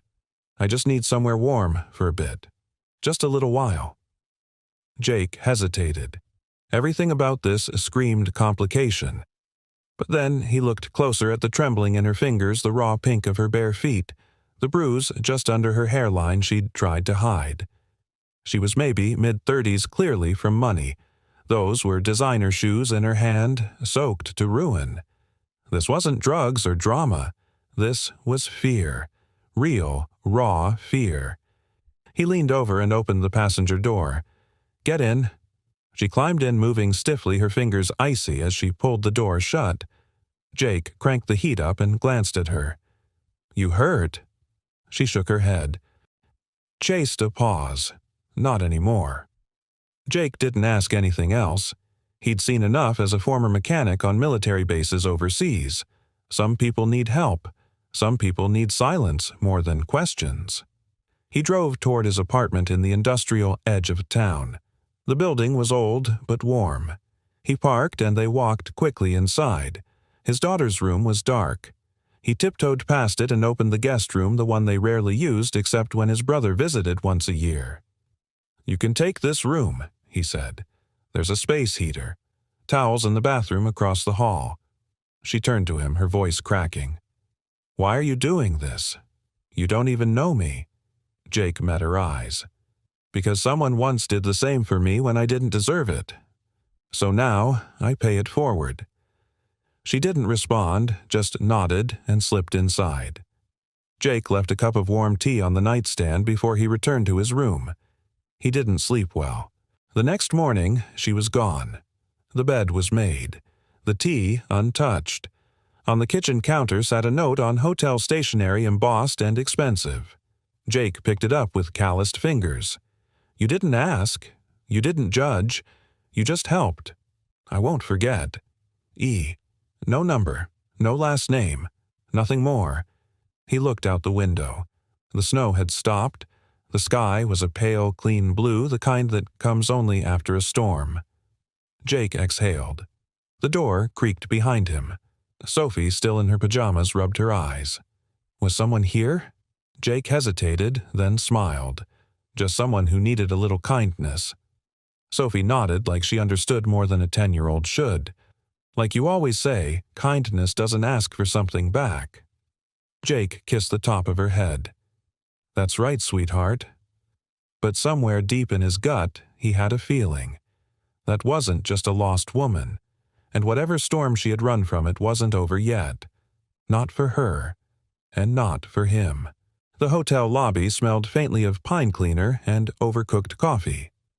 Jake stood just inside the staff entrance, his uniform still damp from melting snow, the soles of his boots leaving muddy half-prints on the tiled floor. It was barely 8 a.m., and already something felt off. Kendra, front desk manager clipboard queen enforcer of petty rules, was waiting by the break room. Arms crossed, brows drawn tight. "Jake," she said flatly, "you need to come with me. Now." He dropped his tool bag beside the wall and followed her down the narrow corridor that led to the security office. Inside, the head of operations, Greg Lerman, sat behind a desk. Mid-50s graying hair, always in a blazer, one size too tight. He didn't stand, didn't smile. On the monitor in front of him was paused security footage, Jake's truck idling in the snow near the hotel service entrance. The timestamp blinked 2:04 a.m. The passenger door swung open and a figure climbed in. Jake's stomach dropped. "We had a security audit this morning," Greg said without preamble. "As you know, all footage is time-stamped and reviewed weekly. But last night a call came in from a guest claiming a woman left the building through the side entrance in an unauthorized vehicle. We pulled the footage. Jake said nothing. Greg hit play. The woman, soaked barefoot, visibly shaken, entered the passenger seat of Jake's truck. The truck pulled away. That was it. We need to know who she was." Greg said, his voice low and even. "And why you didn't report an incident on hotel property." Jake rubbed his palms together, searching for words. "She wasn't a guest," he said finally. "I don't even think she was staying here. She wasn't dressed for the weather, and she didn't want the police involved. That's not your call to make." Kendra snapped. "You broke protocol." Jake looked from her to Greg. "I didn't take her into the hotel. She was outside, freezing. I helped her get warm and gave her a place to rest." Greg leaned back. "And you didn't think to notify security or management. She could have been a threat. This is post-pandemic hospitality, Jake. There are rules for a reason." Jake felt heat rise behind his collar. She wasn't a threat. She was scared. Greg stood straightening his jacket. "And now we're liable because you made a judgment call that wasn't yours to make. This isn't personal, but we have standards." The words landed like a slap. Greg stepped aside and gestured toward the door. "You're being placed on indefinite suspension while we review. Turn in your badge and keycard." Jake stared at him for a moment, then slowly reached into his pocket. He set the plastic badge and bent keycard on the desk with care. Not slamming, not defiant. Just done. Kendra avoided his eyes. Greg didn't bother to say goodbye. Outside the cold bit deeper than it had earlier. Not the kind that stung skin, but the kind that numbed something inside. He climbed into his truck and sat there for a long moment. The windshield wipers ticked once, twice. He looked over at the passenger seat. Gone. Just melted snow and a faint trace of perfume. That night, Jake reheated leftover chili and tried to smile as Sophie told him about a class project involving paper snowflakes and state capitals. "Miss Talbot says I might be in the spelling bee next month," she added, spoon in hand. "Can you come if I make it?" Jake nodded, throat tight. "Wouldn't miss it for the world." She paused, watching him. "You okay?" He forced a half grin. "Just tired." After she went to bed, Jake sat alone in the kitchen. The refrigerator hummed. Outside, wind howled faintly through the eaves. He stared at the envelope where he kept emergency cash, 173 euros. Rent was due in 10 days. 2 days passed. Then 3. Jake filled out job applications online, most of which ended with automated rejections or no reply at all. His phone stayed stubbornly silent except for a few missed calls from an unknown number he refused to answer. His pride wouldn't let him ask for help, not from his brother, not from the church he hadn't set foot in since Mandy's funeral, not from anyone. On day 4, while walking Sophie to the bus stop, a neighbor paused him. "Hey, Callahan said Marcus from 4B. Saw what happened at the hotel. Sorry, man. Jake stiffened. How did you town small? People talk. He expected judgment, pity, but instead Marcus nodded and held out a folded sheet of paper. A buddy of mine's looking for someone to help him clean out a foreclosed property on 12th. It's not much, but it's something. Jake took the paper, the stiffness in his chest easing slightly. Thanks. Marcus shrugged. You helped me when my radiator blew. People remember stuff like that. That afternoon, Jake drove to the property a boarded-up duplex that smelled of mold and mildew.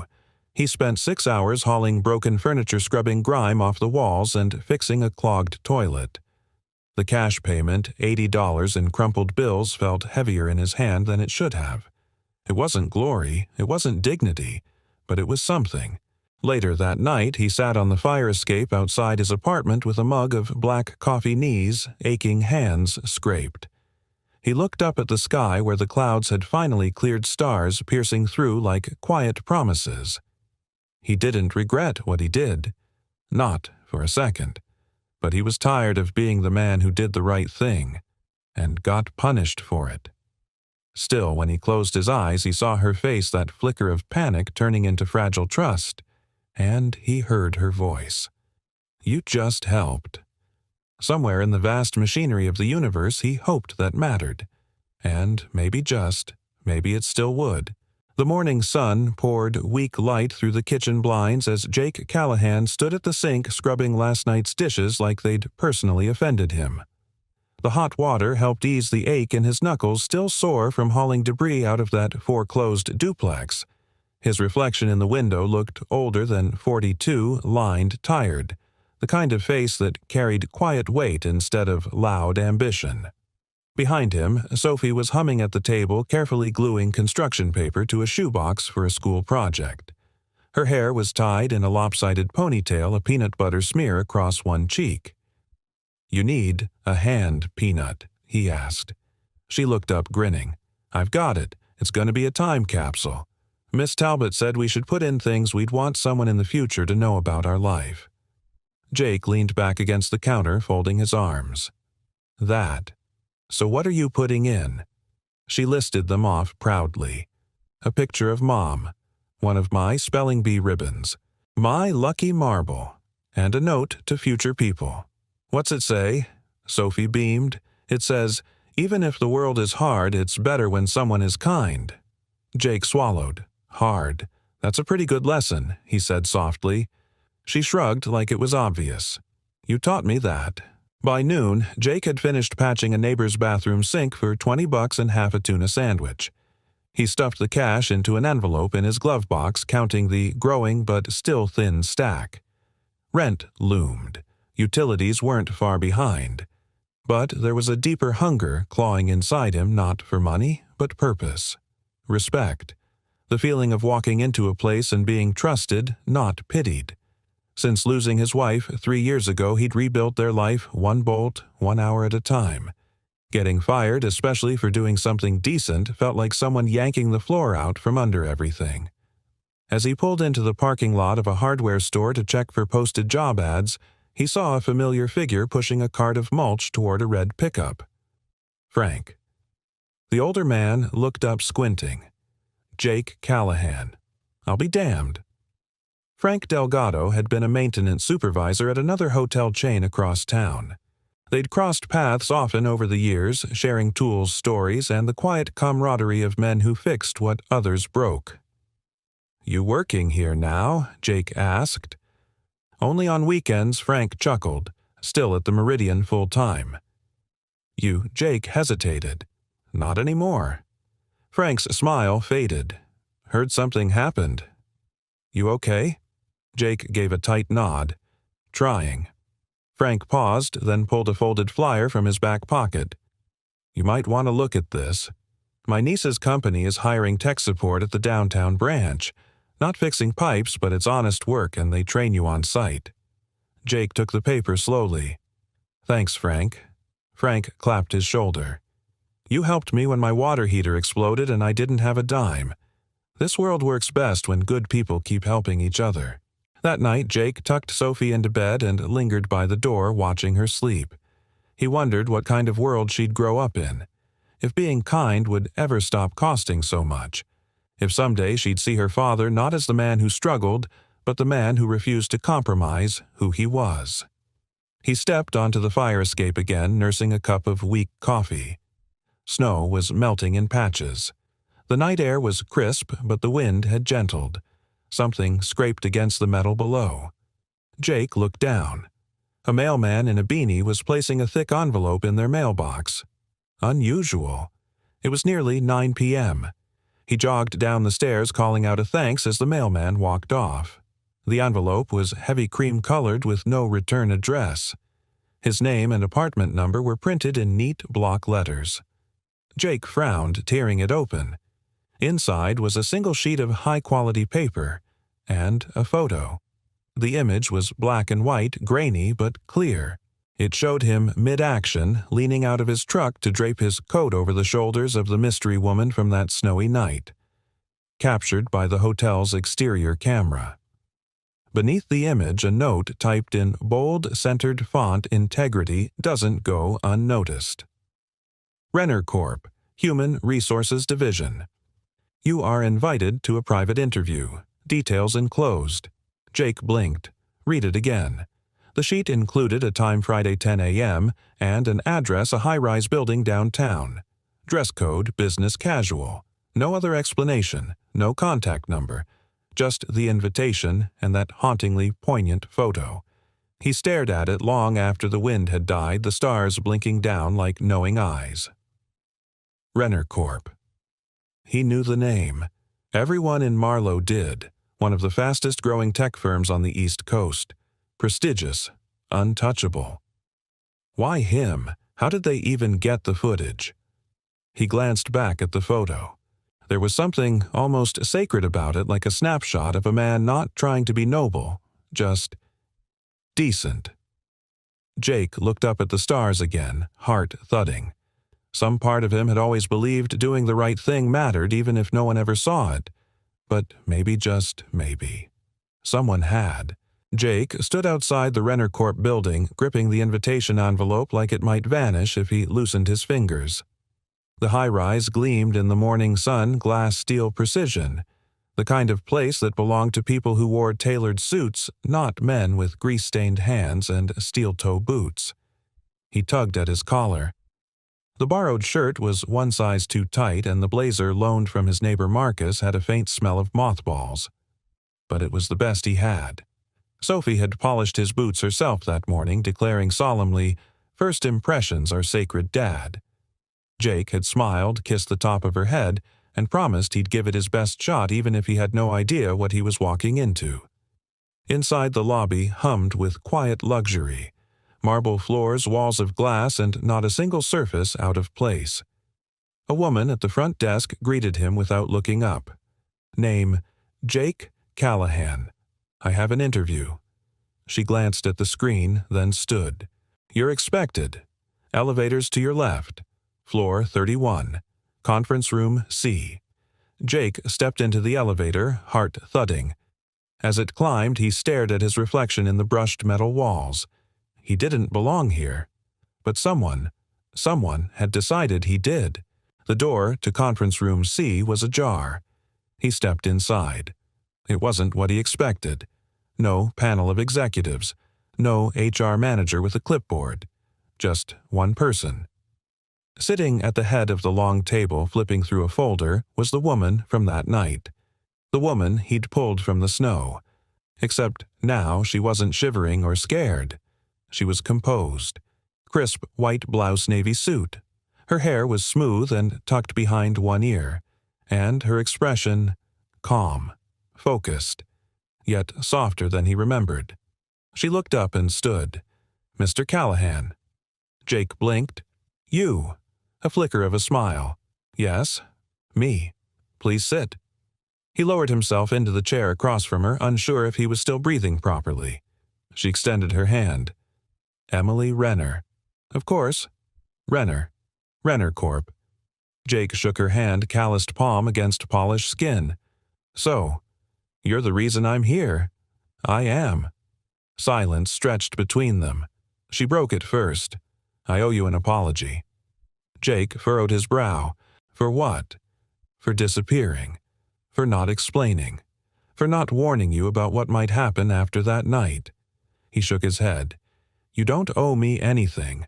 I didn't help you to get anything in return. I know, she said quietly. That's why it mattered. She folded her hands on the table. I was running away from a very public engagement party where I was expected to smile, agree to a merger I didn't believe in, and marry someone I didn't trust. That night, I couldn't breathe, so I left.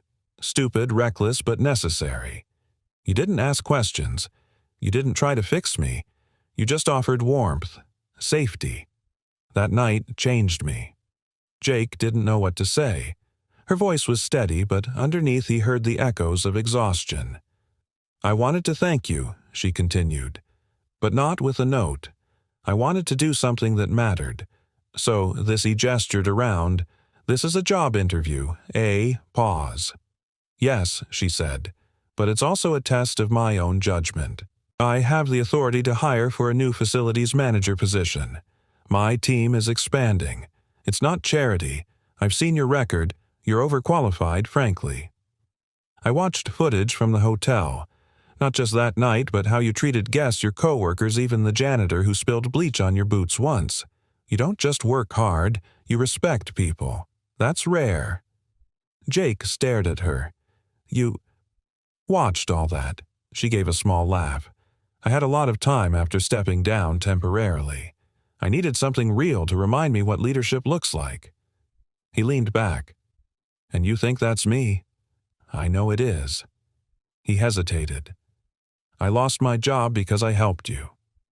I know, and I'm sorry. Jake shook his head. I'd do it again. That's not the point.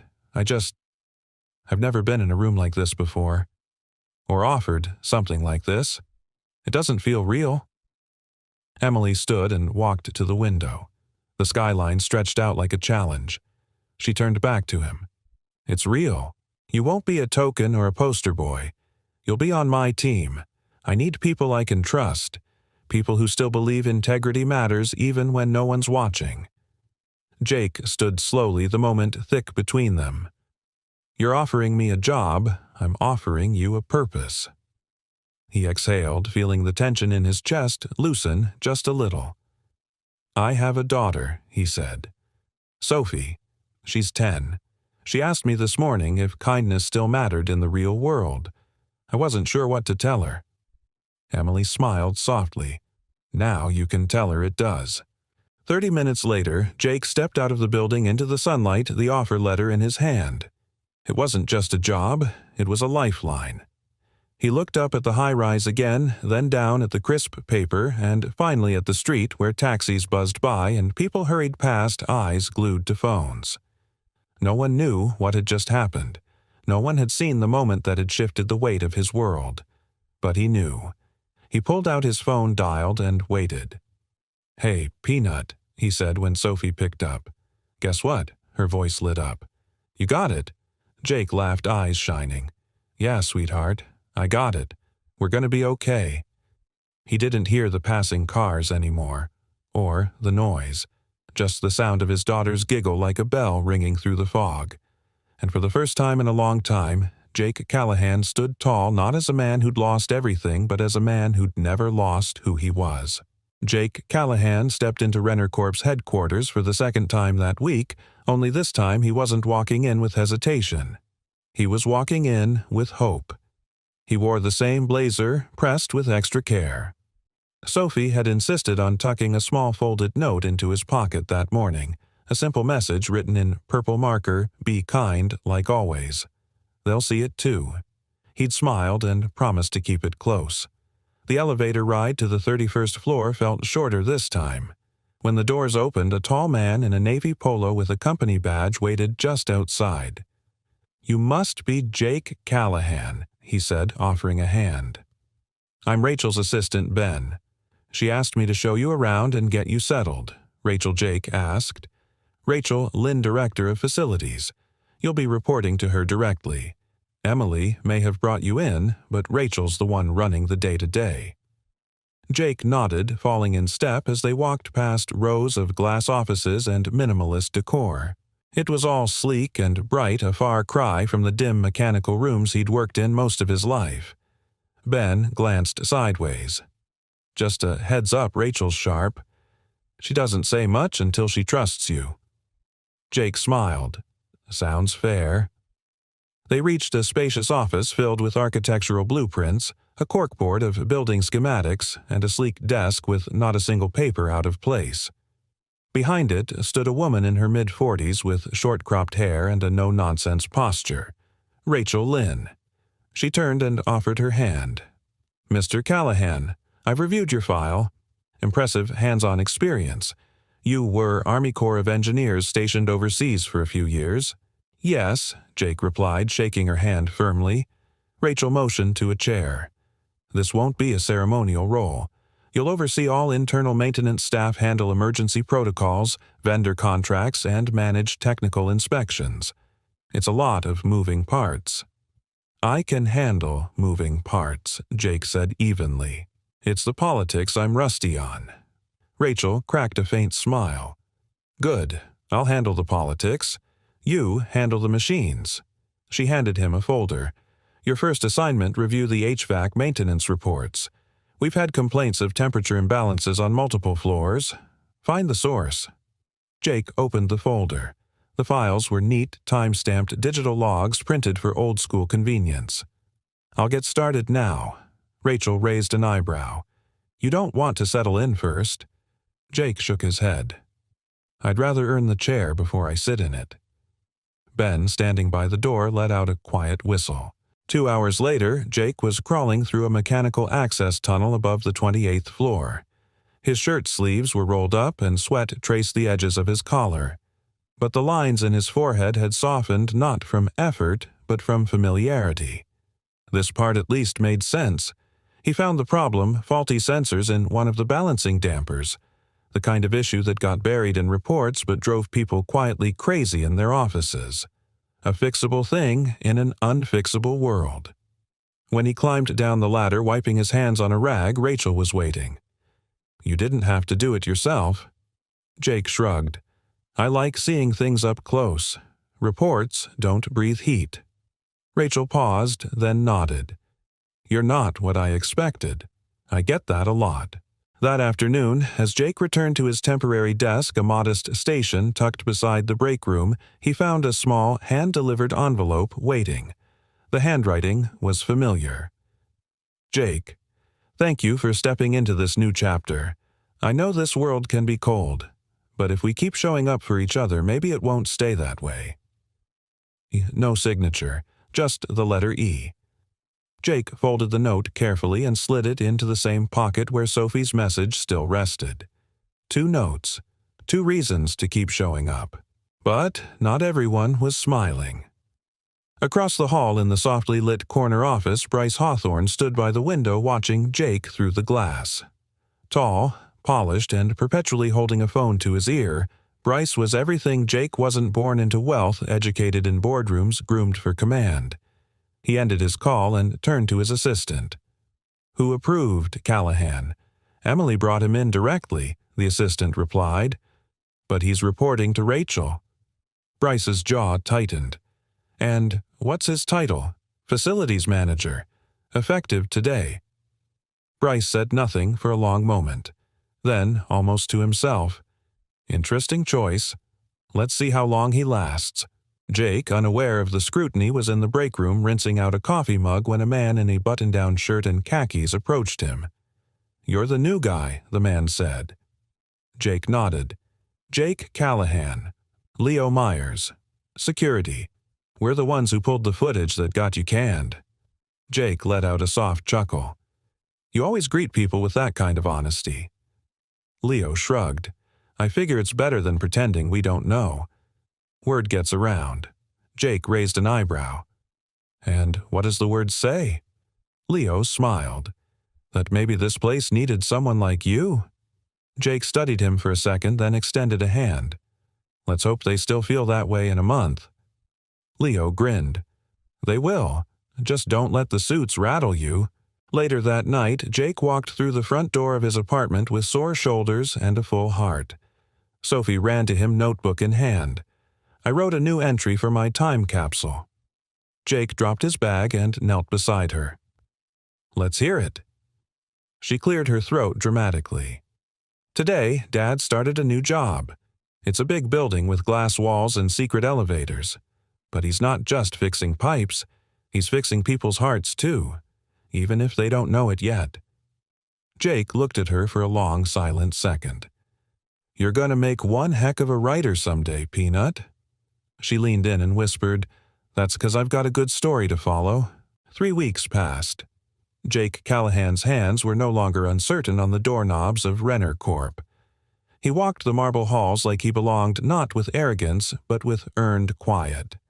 His name was now on the staff directory. His ID badge no longer read guest. The security team nodded when he passed, and Rachel Lynn, notoriously hard to impress, had offered him her first unprompted compliment just 2 days ago. You find problems before they start. That's leadership. Jake had gone home that night with an easy grin, flipping pancakes for Sophie while she danced in the kitchen to a classic Motown playlist. It felt like life was mending brick by brick, but even as the rhythm smoothed, tension simmered beneath the surface, mostly in the form of Bryce Hawthorne. Jake had seen him once at a shareholder mixer he wasn't meant to attend, and once in the elevator where Bryce had offered a cool, dismissive nod. The kind of look you give a man you're waiting to outlast. Jake wasn't intimidated, but he wasn't naive either. Late Friday afternoon, Jake was in the boiler room with Leo Myers checking the sensor system for floor-wide pressure variance. Leo leaned on the railing, sipping a protein shake. So, rumor is you're making friends upstairs. Jake chuckled. I didn't know I was playing politics. You're not. That's why people like you, but it's also why guys like Hawthorne don't. Jake paused mid-adjustment. He say something. Let's just say there's chatter about questionable hires and overreaching executives. Some folks don't like that Emily brought in someone from outside the pedigree. Jake tightened the valve. Then maybe it's time someone reminded them that decency still matters. Leo grinned. I like you, Callahan. You don't flinch. Jake gave him a look. I flinch. Just not where they can see it. That evening, Jake received an email from Emily's office, brief as always. Jake, would you be willing to stop by my floor at 6:15? Don't worry, it's not a reprimand. Jake stared at the screen for a beat before replying simply, At 6:15 sharp, he stepped into Emily Renner's corner office. It was the first time he'd seen her since the day of the interview. She stood by the wide windows silhouetted by the gold-pink hues of a setting sun. Her blazer was off sleeves, rolled-up hair slightly undone like she'd been thinking too hard to worry about appearances. Come in, she said, gesturing to a pair of chairs by the fireplace. He sat. She handed him a glass of water, then sat opposite, crossing one leg over the other. Thank you for coming. Jake nodded. Everything all right? She smiled, small but sincere. I've been watching. Quietly. You've made quite an impression, Mr. Callahan. Rachel speaks highly of you. HR says complaints have dropped significantly. Even the janitorial staff says you fixed the vending machine with a spoon and a rubber band. Jake chuckled. Necessity is the mother of invention. Emily leaned forward slightly. I want to offer you something. Jake blinked. I thought I already had the job. This is more than a job. She opened a folder on the table and slid it across. Inside was a formal letterhead proposal. Assistant Director of Facilities. A full-time salary. Comprehensive benefits. Housing stipend. Company vehicle. Jake stared at the paper. This is real. She nodded. It's yours if you want it. He looked up at her, emotions stirring like a tide held back too long. Why? He asked softly. Emily's voice was even. Because you don't ask for it. And because people like you are why this company should exist. We've spent too long building everything on image and projections. You bring reality, reliability, humanity. Jake looked back down at the offer. "I don't know what to say." "Say yes," she said simply. Outside the building, 20 minutes later, Jake sat in his truck staring at the city skyline.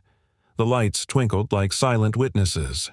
He pulled out Sophie's folded note from his jacket pocket, now creased and faded from wear. "Be kind, like always. They'll see it, too." They had. He smiled, then dialed home. "Hey, Peanut," he said when Sophie answered. "I think we're going to be all right." "Did something happen?" Jake let out a quiet laugh, voice thick. "Yeah. Someone believed in your old man. But somewhere else, someone was not celebrating." Inside a closed-door boardroom, Bryce Hawthorne slammed the lid of his laptop. "She just handed it to him," he muttered. "No oversight, no board vote. Just handed it to him like he belonged here." His assistant didn't speak. Bryce walked to the wall and poured himself a drink. "I built this company with her father. I sat at that table for 15 years. And now she gives a janitor a seat 3 floors down from mine." He downed the scotch in one gulp. "I want everything we have on Jake Callahan. Employment history, disciplinary records, family finances, whatever you can find." "But sir, do it," Bryce said. "Because if she thinks kindness is a qualification, I'll show her what kindness gets you in the real world." Emily Renner had always known Bryce Hawthorne was dangerous, but not in the way most people thought.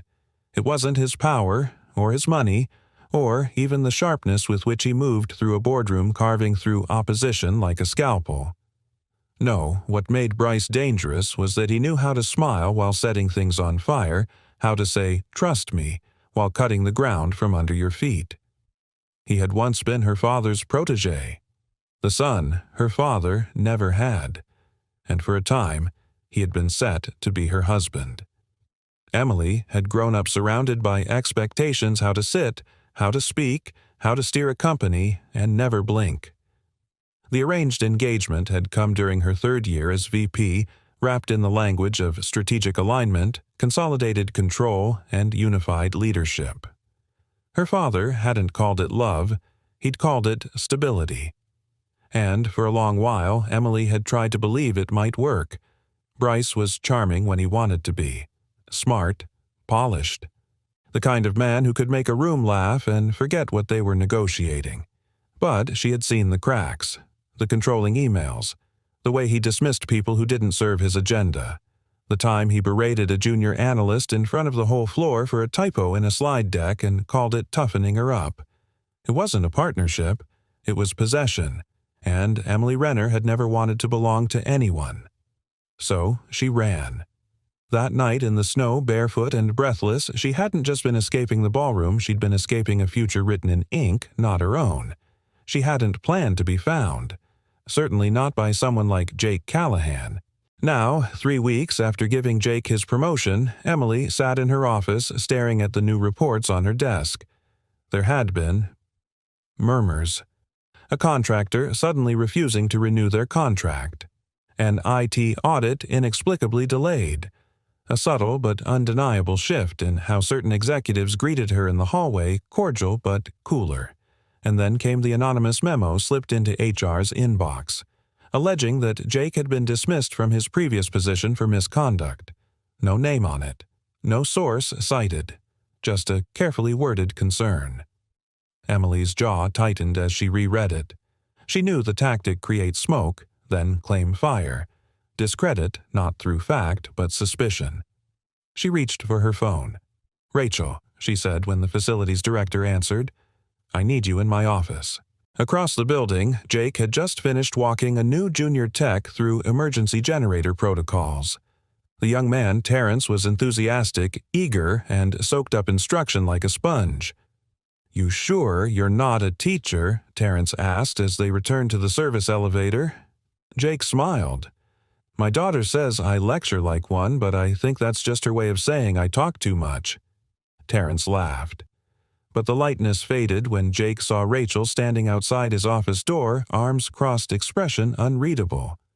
"Something wrong?" he asked. She nodded toward the office. "Emily wants to see you." Now. Emily was standing when Jake entered. She motioned for him to close the door behind him. He did. "I need to ask you something," she said, no preamble. "And I need you to be absolutely honest." Jake's gut twisted. "Okay. We received an anonymous report that you were let go from your last job due to misconduct." Jake blinked. "What? It didn't come through official channels?" "It was slipped in quietly." "Which is what makes me think it's not about truth, it's about sabotage." Jake's jaw tightened. "I was suspended because I helped someone off property who needed help. That someone was you." Emily looked down, guilt flashing across her features. "I know," she said softly. "And I believe you. But others don't know the full story." "And now someone's trying to weaponize it," Bryce Jake said. Emily didn't answer, which was answer enough.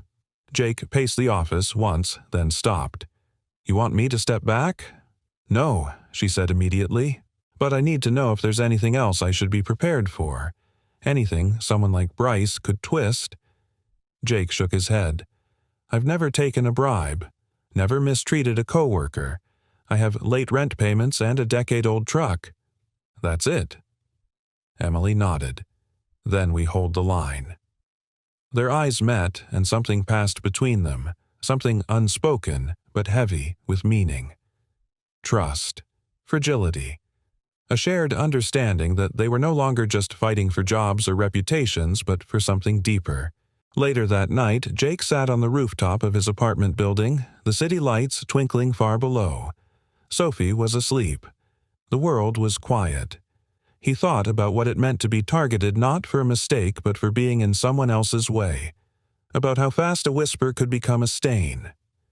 He pulled out his phone and scrolled to Emily's number. For a moment, he hovered. Then he typed, "You stood by me today. Thank you." Seconds later, a reply. "You stood by me first." He stared at the screen, the corners of his mouth lifting. Some things he thought were worth holding the line for. It happened on a Tuesday. Jake Callahan arrived early as always, coffee in hand, blueprints tucked under one arm. The office was quiet at that hour, just the hum of machines waking up and the rhythmic tap of early risers on keyboards. It was his favorite part of the day. Before the noise. Before the layers of formality were strapped on like armor. He stopped by the server room on the 16th floor to check a complaint about rising temperatures. Nothing dramatic, just a maintenance request that had pinged his inbox the night before.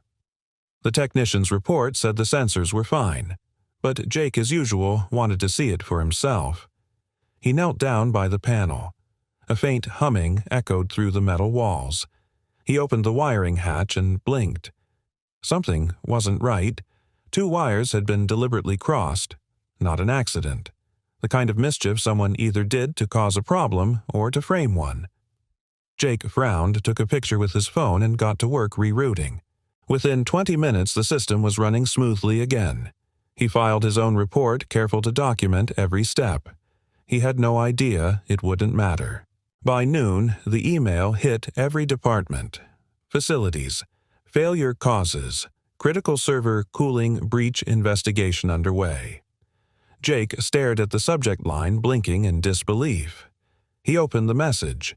Due to a recent mechanical error in our climate control system, a breach in the server room resulted in system slowdowns and compromised data performance. The source of the breach is currently being reviewed.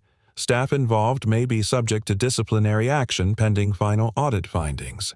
His chest went tight. Then Rachel called, "Jake, my office, now." She didn't look angry. She looked tired, disappointed, and maybe somewhere under all that worried.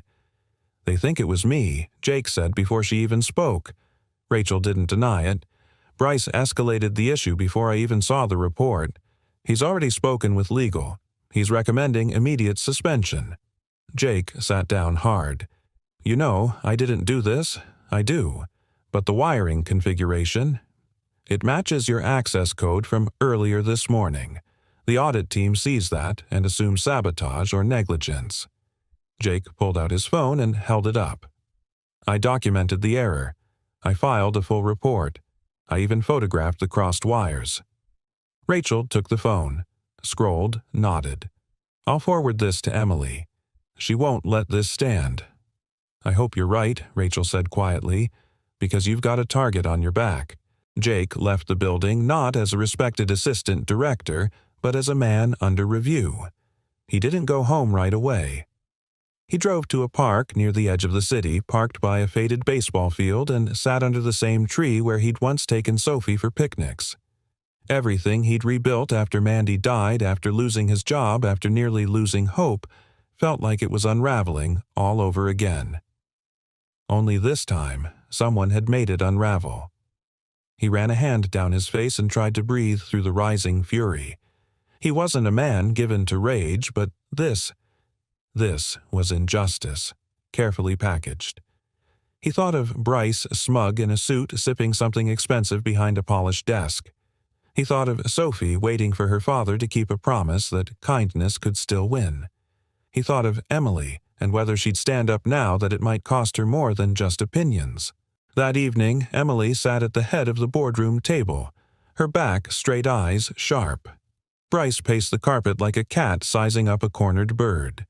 "I've spoken with legal," he said, voice smooth. "We can't afford to look weak on this. The contractor we lost last week is already on social media questioning our safety standards. Callahan is a good story gone wrong. We end it quietly." Emily leaned back, folding her hands. "You seem very invested in this outcome, Bryce." He smiled. "I'm invested in protecting this company." Emily stood. "Then you should know Jake filed a maintenance report and photo evidence before the breach alert even triggered. He fixed a problem someone else created." Bryce's smile faltered just for a beat. Emily stepped around the table, facing the entire board. "We've spent years talking about integrity, innovation, responsibility, and then we're given a man who lives those values, and the first sign of friction we fold." Someone on the board cleared his throat. "Emily, we need to be cautious." "Optics." She turned to him. "Optics matter, but truth matters more. Jake Callahan didn't cause that failure. He caught it, repaired it, reported it, and Bryce knew that before he pushed for disciplinary action." All eyes turned. Bryce's jaw clenched. "That's a dangerous accusation." "No," Emily said. "What you did was dangerous, and I won't be complicit." She slid a folder across the table. "Jake's documentation, his timestamps, his full maintenance report. I'm reinstating him. Effective immediately." Bryce laughed brittle. "You're going to risk your leadership over a janitor in a blazer." Emily met his gaze. Steady. Calm. "No, Bryce. I'm going to protect my leadership by reminding everyone what it's supposed to look like." Jake got the call later that night. It was Rachel. "You're cleared. Full reinstatement. No suspension." Emily called the board's bluff. Jake sat down slowly on the edge of his bed. "Thank you." "You earned it," Rachel said. Then after a pause, and "Jake, she didn't just fight for you. She believed in you. That's not something Emily Renner does lightly." Jake looked out the window, the city lights glimmering like distant fires in the dark. "She believed in me because someone needed to," he said quietly. And in that moment he realized this wasn't just about keeping his job. It was about defending the kind of man he refused to stop being. Emily Renner stared at the reflection of herself in the floor-to-ceiling window of her private office, arms folded, spine rigid. The city spread out below her like a puzzle she'd spent years assembling piece by calculated piece. And yet, for all her careful building, one man had shaken it to its foundation. Not Jake. Bryce. Again. He had done what he always did, hid behind procedures, wielded influence like a scalpel, and expected silence to follow. But this time, the silence was hers to break. The fallout from the sabotage scandal hadn't gone quietly. Though Jake had been cleared, whispers still clung to the edges of the building like fog that refused to lift. Several board members had sent concerned but polite emails about Emily's emotional investment in a facilities manager. One even suggested she take a temporary leave until the matter settled. It was coded language, What they meant was step aside, let the men clean this up. Her father would have told her to do it. Her grandfather would have ordered it. But Emily. She straightened her shoulders, opened her laptop, and began writing a speech. The following Monday, Renner Corp's quarterly town hall filled the company auditorium to the brim. Employees from every department filed in: HR, IT, marketing, janitors, developers, security. Jake slipped in quietly and took a seat in the third row beside Leo. He didn't want attention. He only wanted to know what was coming.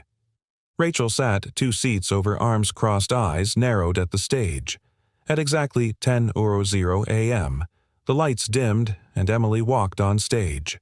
She wore no microphone, no prepared slides, just a navy dress, a steady gaze, and a voice that didn't need volume to command silence. She stood alone behind the podium. "I wasn't going to speak today," she began, "but something's changed, and it deserves light." The room quieted further. Even the clink of coffee mugs faded. 3 weeks ago, a man in this building, one of our own, was accused of a critical error. An internal investigation cleared him, but not before damage was done. Not to our servers.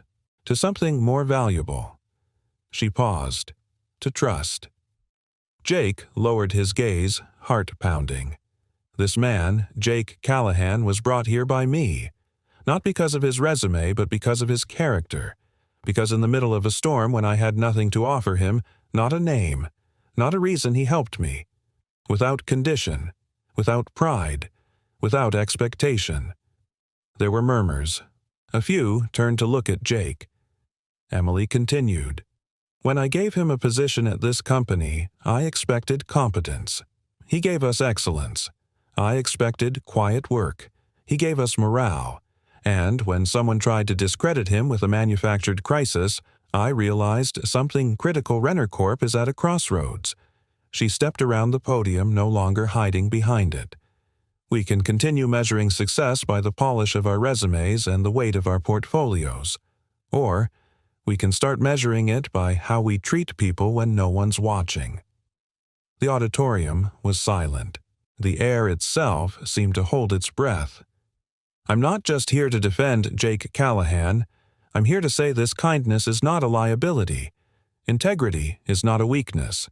And I will no longer stand by while fear and politics try to bury the truth.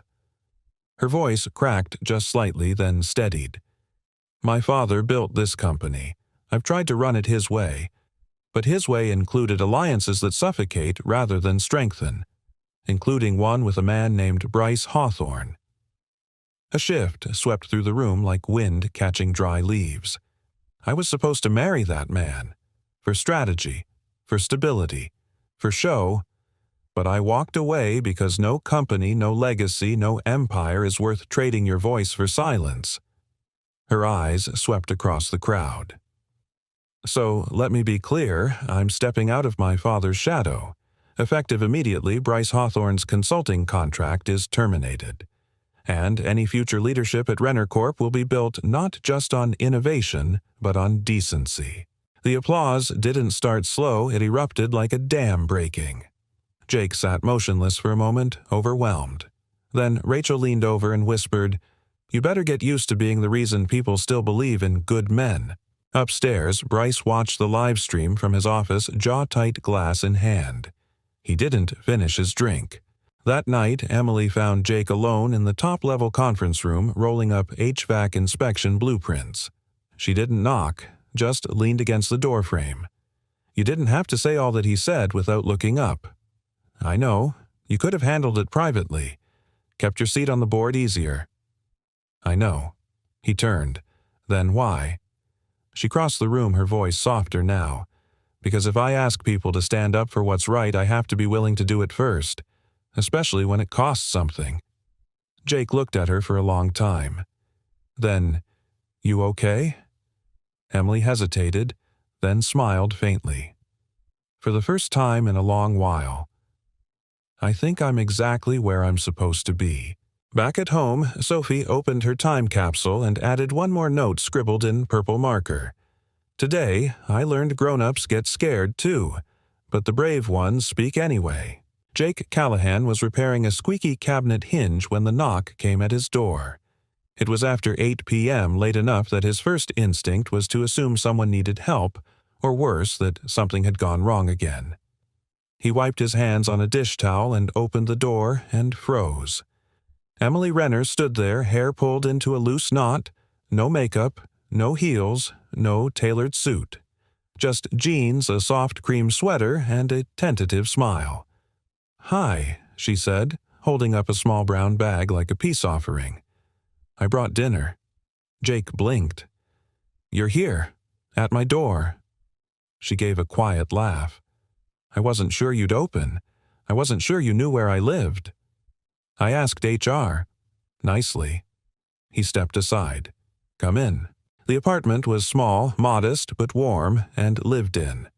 A worn couch with a patch on one arm, Sophie's school artwork tacked proudly to the kitchen wall, a bookshelf cluttered with mystery novels and army memorabilia. Emily looked around as she stepped inside, taking it all in with an unreadable expression. "It's cozy," she said. Jake raised an eyebrow. That's a polite way of saying, tiny but not terrifying. She grinned. "No, it's good, real. It smells like garlic and home." He chuckled. "That's the spaghetti from 2 hours ago." "You missed it. I brought backup," she said, lifting the bag. "Indian food. Hope you're a fan." Jake took it from her. "I didn't realize CEOs did surprise dinner drop-ins. Technically, I'm still the CEO," she said. "Just maybe. Less of the surprise part next time." They ate at the kitchen table, laughing more than either expected. The conversation drifted work childhood stories, the worst bosses they'd ever had. Jake won with a tale about a sergeant who made them mop a desert tent floor. Then, over a shared dessert of mango lassi and cheap cookies, Emily looked around again. Her gaze landed on the small framed photo beside the refrigerator, a woman with soft eyes, curly hair, and a smile that reached all the way through the frame. "Your wife?" she asked gently. Jake followed her gaze and nodded. "Mandy. She passed away 3 years ago. Cancer." Emily's face softened. "I'm sorry." She was sunshine and music and sarcasm. "And smarter than me by a mile," Jake said, voice quiet but steady. "She made everything easier to believe in." There was a pause, not awkward but reverent. "I can see that," Emily said. "The way you talk about her." Jake looked down.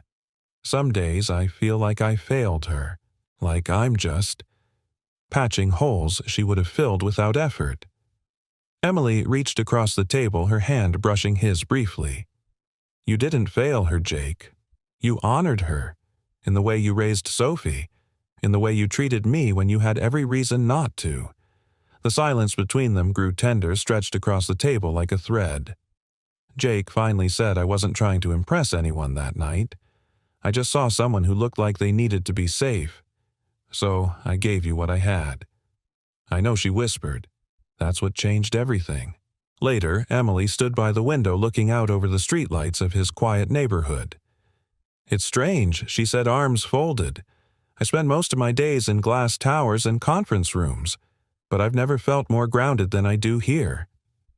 Jake leaned in the doorway. "That's because towers are built to keep people out. Places like this," he gestured around, "they're made to let people in." She turned to face him. "I used to think being strong meant being untouchable. But lately—" She looked down, then back up. "I think strength might be letting someone matter, even if it's messy." Jake took a slow step forward. "Is that what this is?" "I don't know," she said honestly. "But I do know I didn't come here tonight to thank a coworker or a friend." "Then why did you come?" She held his gaze. "Because after everything, the scandal, the fight, the fallout, I wanted to know what it felt like to just be near someone good." Jake didn't answer with words. He took her hand, and neither let go. Later that night, long after Emily had left, Jake stood outside Sophie's room watching her sleep. Her breathing was soft even. One hand clutched her favorite plush owl. On the nightstand sat her time capsule box, the lid slightly ajar. He reached in and found the latest note written in purple marker. I think my dad is a hero, but the quiet kind. The kind that makes people safe without needing to be loud. Jake sat on the edge of her bed, heartful eyes damp. For the first time in years, he didn't feel like he was surviving. He felt like he was living again. A month had passed since the night Emily showed up at Jake's door with takeout and truths too fragile to say over email. In that time, the world didn't explode and the sky didn't fall. But something shifted in ways only those living it could feel. Like spring showing up not with fanfare but in the quiet certainty that the frost had finally loosened its grip. Renner Corp had changed, too. The company newsletter now included a column titled Good News at ground level Jake's idea celebrating unseen acts of everyday decency. The maintenance team got new uniforms with their names stitched properly across the chest. For the first time in years, the facility's crew felt like a part of the future, not a relic of the past. And in the executive offices, Emily walked differently now. Not heavier, not harder, but clearer. She no longer asked permission to lead the way she believed in. On a breezy Sunday afternoon, Jake and Sophie pulled into a tree-lined street just north of the city. Quieter, greener, the kind of place where kids still sold lemonade and neighbors knew each other's dogs. Is this the place? Sophie asked, bouncing in her seat. Jake smiled. Yep. It was an open house, a modest craftsman with creaky floorboards, a crooked porch swing, and ivy curling over the fence like it was trying to remember a song. Emily stood on the porch, hands in her jacket pockets, watching them approach with a nervous smile. You're sure about this? She asked as Jake walked up. Are you? He countered. She looked at him for a long moment, then at Sophie, who was already racing up the front steps, inspecting the porch like a detective. I used to think permanence was the same thing as safety. Emily said quietly, but maybe. It's not the walls that matter. It's the people who'd never let them fall. Jake looked around the yard. There were dandelions in the lawn, a cracked walkway, a birdhouse hanging lopsided from a tree. He loved it. I can fix the cracks, he said. Emily turned to him, smile growing. I know you can. That evening, they sat together on the empty living room floor, no furniture yet, just pizza boxes and laughter echoing off bare walls. Sophie was curled up in the corner with a coloring book and a flashlight narrating stories about an owl who ran for president. Emily rested her head lightly on Jake's shoulder. This still feels a little unreal, she said softly. Jake reached for her hand. Real doesn't have to be perfect. She looked at him. Neither do we. He kissed her gently. Nothing grand, nothing rushed. Just two people meeting in the middle of something they never expected but now couldn't imagine losing. Weeks later, Jake was back on the rooftop of Renner Corp, his favorite quiet spot during lunch breaks. The city spread out beneath him, bustling and unaware of the tiny miracle unfolding in the life of one man who used to think miracles were for other people. Emily joined him, 2 coffees in hand. Guess what the board just approved, she said, handing him one. Your resignation so you can become a full-time travel blogger. She laughed. No, the Community Integration Project. Jake raised an eyebrow.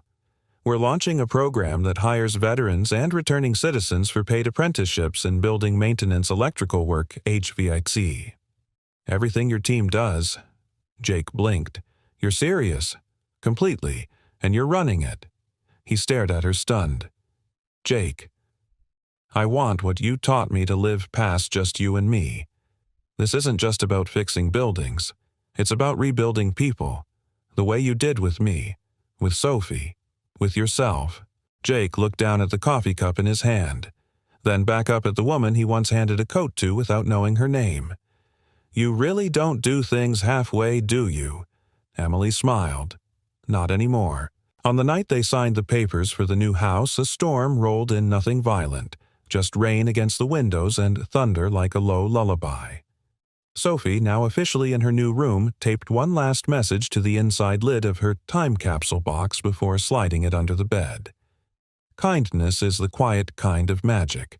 It doesn't ask to be seen, but it always shows up when it matters most. And downstairs, with the lights low and the world softened by rain, Jake sat beside Emily on the old couch they'd brought from his apartment, the one with the stitched-up armrest and a history of watching Hope return. They didn't speak much. They didn't have to. Sometimes the most extraordinary endings aren't loud or dramatic. Sometimes they're just two people sitting close, holding hands, finally warm after a long storm. If this story touched your heart, it's because you believe in the quiet strength of kindness, too. The kind that holds steady, shows up, and changes the world not all at once, but one life at a time. We'd love to know, where are you watching from? Drop your city, state, or country in the comments below. It's always amazing to see how kindness connects us across the world.